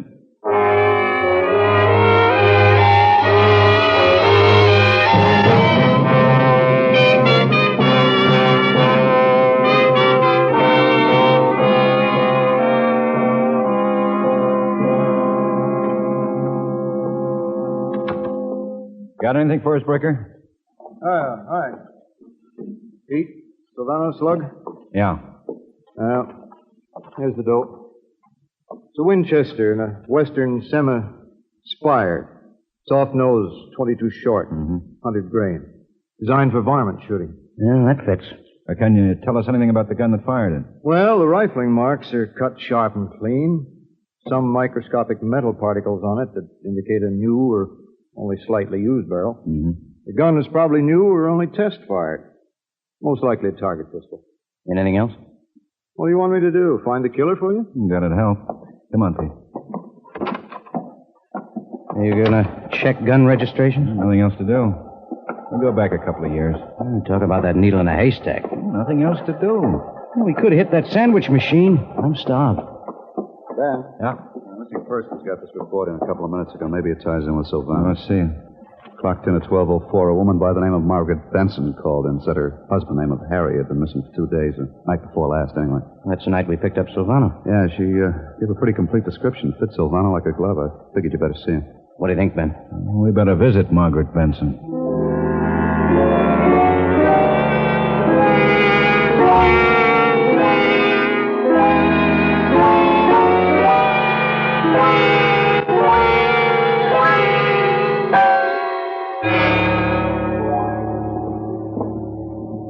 We can go right in here. Sit down, won't you? That's all right, Miss Benson. You're detective? Yes, I'm Lieutenant Guthrie. This is Sergeant Carger. Carter? Carger, K-A-R-G-E-R. Sergeant Carger. Thank you. I got into the habit of getting names correctly. One has to with so many pupils these days. You're a teacher, Mrs. Benson? Yes, art and music at Tracy High School. I suppose you think I'm a bit foolish calling in about Harry, my husband, as I did. Why should we think that? Well, I suppose I have let my imagination run away with me. After all, he's not even 10 hours late, but he did say he'd be back early this morning. Mr. Benson was away? Yes, on a business trip. He's a real estate broker, resort properties. He went north somewhere to make an appraisal on the Jude Ranch. He expected to be back this morning at the very latest. I see. His name is Harry? Yes, that's right. Does the name Louis Silvano mean anything to you? Louis Silvano? Yes. No, I don't believe so. You sure, Mrs. Benson? Yes, I'm certain. I've never heard it before. Why do you ask? Miss Benson, how long have you been married? Why, it'll be 6 months Friday. How long had you known Harry Benson before that? Oh, just a couple of weeks. It was what you might call a whirlwind courtship. I met him while I was on a vacation. Lieutenant Guthrie. Yes, Miss Benson? My husband's dead, isn't he? We're not sure. We have some pictures with us. May I see them, please? Pete? Yeah, sure. There they are. Thank you, Sergeant. Yes, that's he. I'm sorry. Lieutenant. Yes? My husband's real name wasn't Harry Benson, was it? No. And that business of his, a real estate broker. He was a criminal, wasn't he? Yes? Did he meet with a violent death? He was shot, Mrs. Benson. Murdered. I see. I suppose there's something you want me to do, something official. We'd like to take a statement from you at headquarters. No hurry, though. That's all right. I have no more classes today. I can go with you. If you'll excuse me a moment while I get ready. Well, of course, Miss Benson. Sometimes this is a lousy job.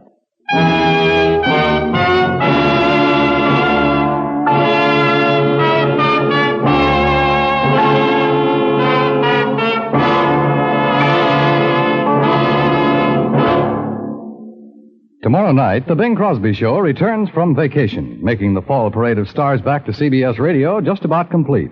Bing's guest will be lovely Jane Wyman. Another big musical event of tomorrow evening will be the arrival of the Doris Day Show, moving in to occupy her new CBS radio time. Remember, arriving tomorrow night, the Bing Crosby Show and the Doris Day Show.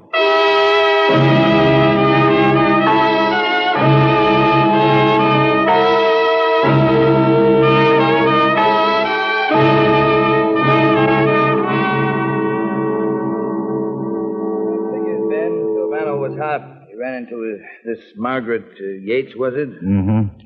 Former married name. She was a widow. And a respectable school teacher. Owned her own home in a respectable neighborhood. Made a perfect cover-up. So he married her under the phony of Harry Benson. Swell guy. Yep. But somebody murdered him, Ben. I remember. So? I'll try to get him. Okay.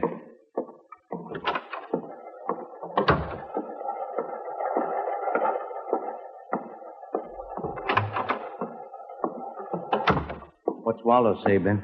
We've still got a job to do. You gone through the gun registrations? Yeah, just finished. How'd you make out? You ever gone through those things? Looks like everybody in town owns a 22. How about the one we're after? I think I got it. Oh, what's the dope? The Colt Woodsman, master target, purchased 2 days ago from Saunders Gun Shop. What makes you think it's the one we're after? It's registered in the name of Margaret Benson.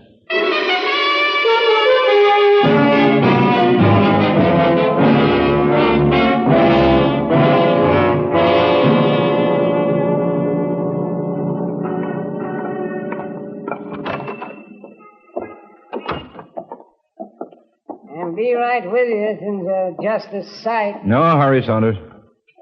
Try that rack second from the window. I got some new 38s in there. Police positives, officers specials. You'll like them. Nice guns, Ben. Saunders carries the best. Yeah, I bought my last one here. Must be 8 years ago. Doesn't seem that long, though. Sometimes it seems twice as long. Yeah, I guess that'll do it. Yeah, those are your real guns, all right. I guarantee you a 7/8 group at 50 feet with any one of them you want a term. Not today, Saunders. We're on a job. I knew you would be. You never come in here to buy anything. Just ask questions. Who are you after this time? You sold a Colt Woodsman master target 2 days ago, remember? I don't forget my guns. I'd never believe you were after her, though. After who? That woman who bought it, Mrs. Benson. Real nice lady she was. And she was the one who bought it. Well, you got it down in your registrations. I just told you. Why waste my time asking? Anybody with her? No. She bought it alone? What's the matter with you, Sergeant? You're deaf? I said nobody was with him. Did she say why she was buying it? Yep. Well, what did she say? Yeah, said she wanted to do some hunting. I didn't believe her, though. Why not? Well, she didn't know nothing about hunting or guns. I tried to talk her to do another gun. That one's kind of heavy for a woman, 36.5 ounces. Too heavy. She wouldn't listen to me. Maybe she wanted to give it to somebody as a present. That's not what she said. Said she wanted it for hunting. Did she, Lieutenant? Looks like it, Saunders.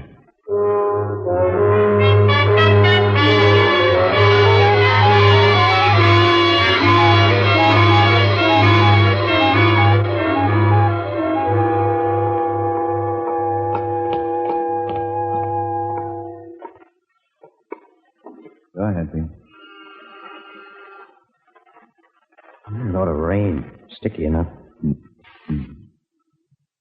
Hit it again. You there. You looking for Miss Benson? Yes, that's right. You won't find her there. She ain't home. Left about an hour ago. Well, where did she go? Do you know? I didn't get a chance to ask. Probably out of town to visit her daughter, though. Anyway, she took a cab and had some luggage with her. Better call in, Pete. Yeah.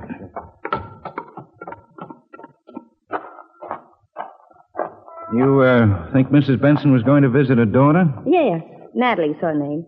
From her former marriage to Mr. Yates, that was. Uh-huh. Pretty little thing. She isn't ailing. Hasn't been too well past 3 or 4 months, though. Natalie lives out of town, does she? Oh, no. She lives at home with her mother.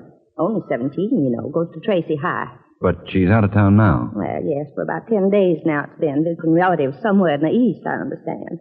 I imagine Miss Benson's going to join her, you know. Any idea where in the east? Now, Miss Benson never did say. You'd think she'd mention something like that to a good neighbor once in a while, wouldn't you? But she never did say. Oh, Captain Marlowe sent out a pickup on her, Ben. Wants us to come in. Okay. Well, thanks for your trouble. I'm sorry we bothered you. Oh, it wasn't no bother. Don't know that I've been of any help to you, though. The principle of mine not to talk about my neighbors to strangers.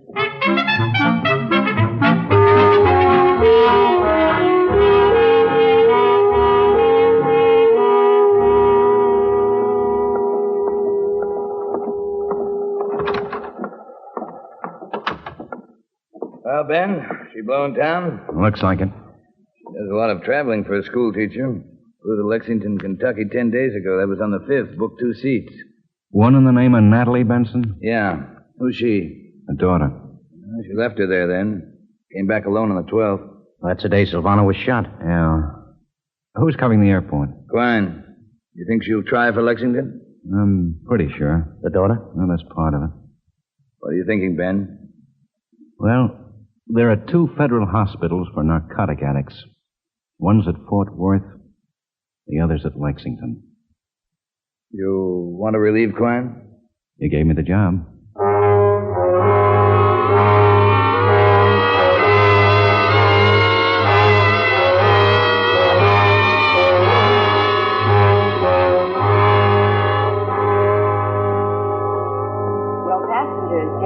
Thorndike and Marvin Winters report to the reservation desk, please. J.T. Thorndike and Marvin Winters report to Yeah, the right over reservation there, desk. filling out one of those insurance forms on the machine.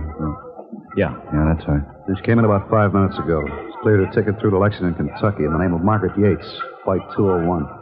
Floating out Gate B, departure time's in 6 minutes. That gives us plenty of time. I'll report you in, Ben. Okay, Clyde.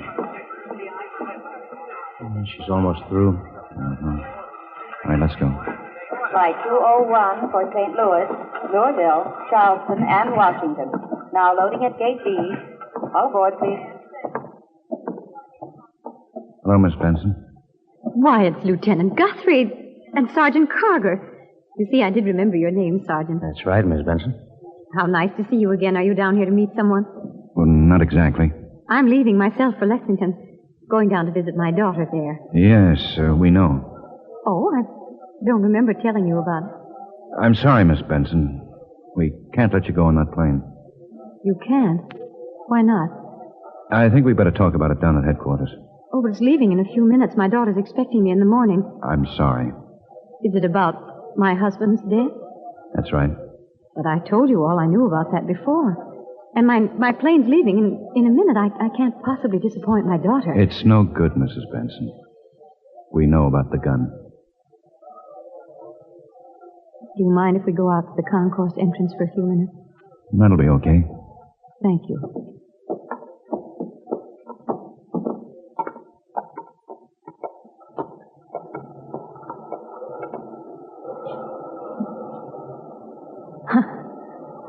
I'm 45 years of age, Lieutenant. My pupils think of me as an old lady. But I don't feel old. Strange, isn't it, that a woman of 45 can have the same emotions, desires as a girl of 20? Needs to be loved, wanted. Yes, ma'am. I had all that once, with Natalie's father. I thought after he died that I'd never want it again. I was wrong. Not enough for a woman to have just a job and a child. It wasn't enough for me. This is the final call for Flight 201 for St. Maybe Louis, I asked for Louisville, too much. Charleston, and Washington. I don't know. Now loading at Gate B. All aboard. When I met him, Final call. that man I knew was Harry Benson. God, forgive me. I didn't know what would happen to Natalie. I didn't know. Miss Benson, is she in the Federal Hospital at Lexington? She's there. I took her there myself.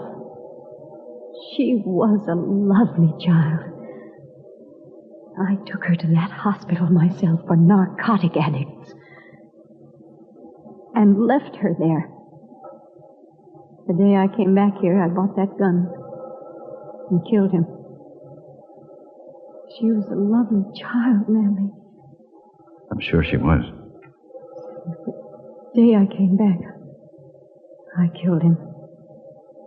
How can a man do a thing like that? Sell drugs to children. Turn them into what Natalie turned into. Have you ever seen what it does to them, Lieutenant? I've seen them. I saw it in my own home.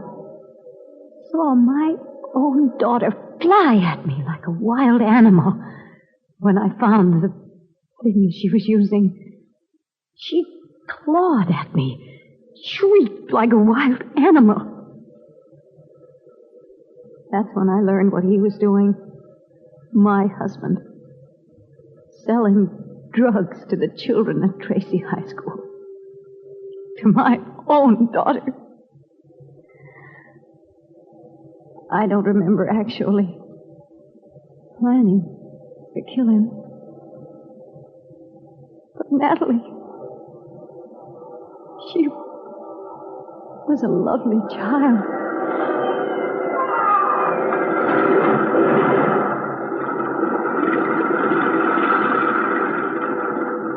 That's the plane I was going to take, isn't it? The one for Lexington. Yes, that's it. I'd hoped I could take it. To be with her for a little while. To help her. You've both been very kind. I'm ready to go now.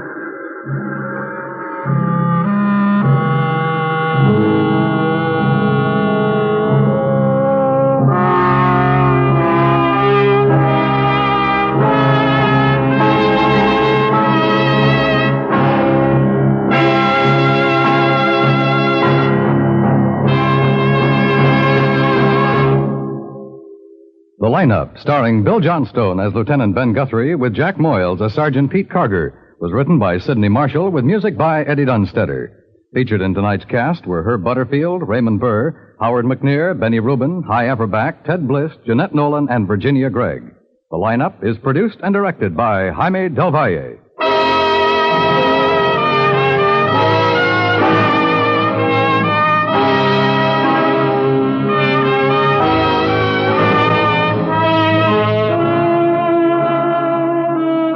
If you like your ladies youthful, full of vigor, and more than slightly unpredictable, try Millie Bronson and Judy Graves, both at this corner tomorrow night. For some of the funniest listening of the week, any week, meet Millie and enjoy Junior Miss, tomorrow night on most of these same stations, presented by CBS Radio.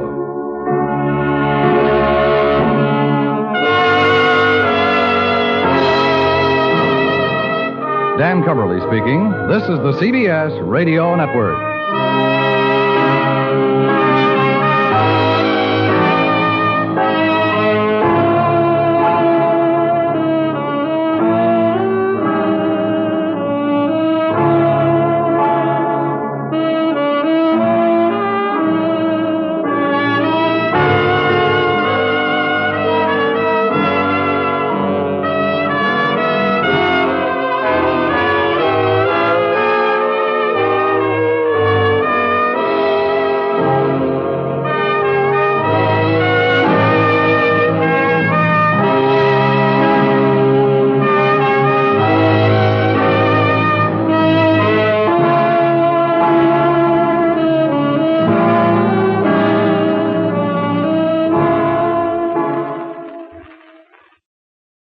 Welcome back. Wow.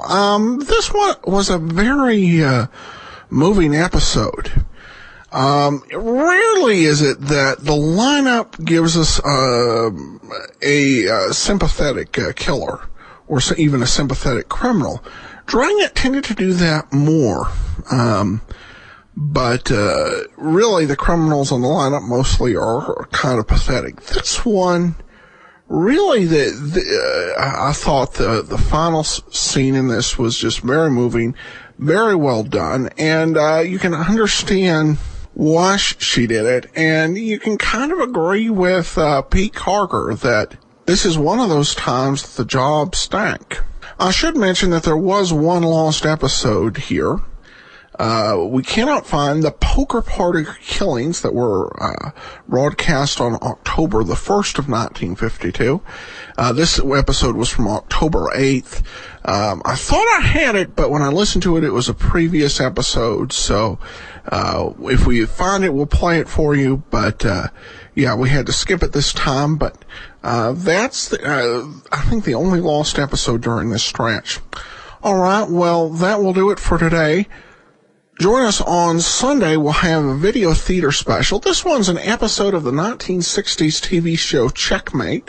It's one of only 3 of the episodes of that series to enter the public domain, and I've seen 2 of them, and this one's the better one. And then join us back here on Monday for yours truly, Johnny Dollar. In the meantime, send your comments to Box13 at GreatDetectives.net. Follow us on Twitter at Radio Detectives and become one of our friends on Facebook. Facebook.com/Radio Detectives. From Boise, Idaho, this is your host, Adam Graham, signing off.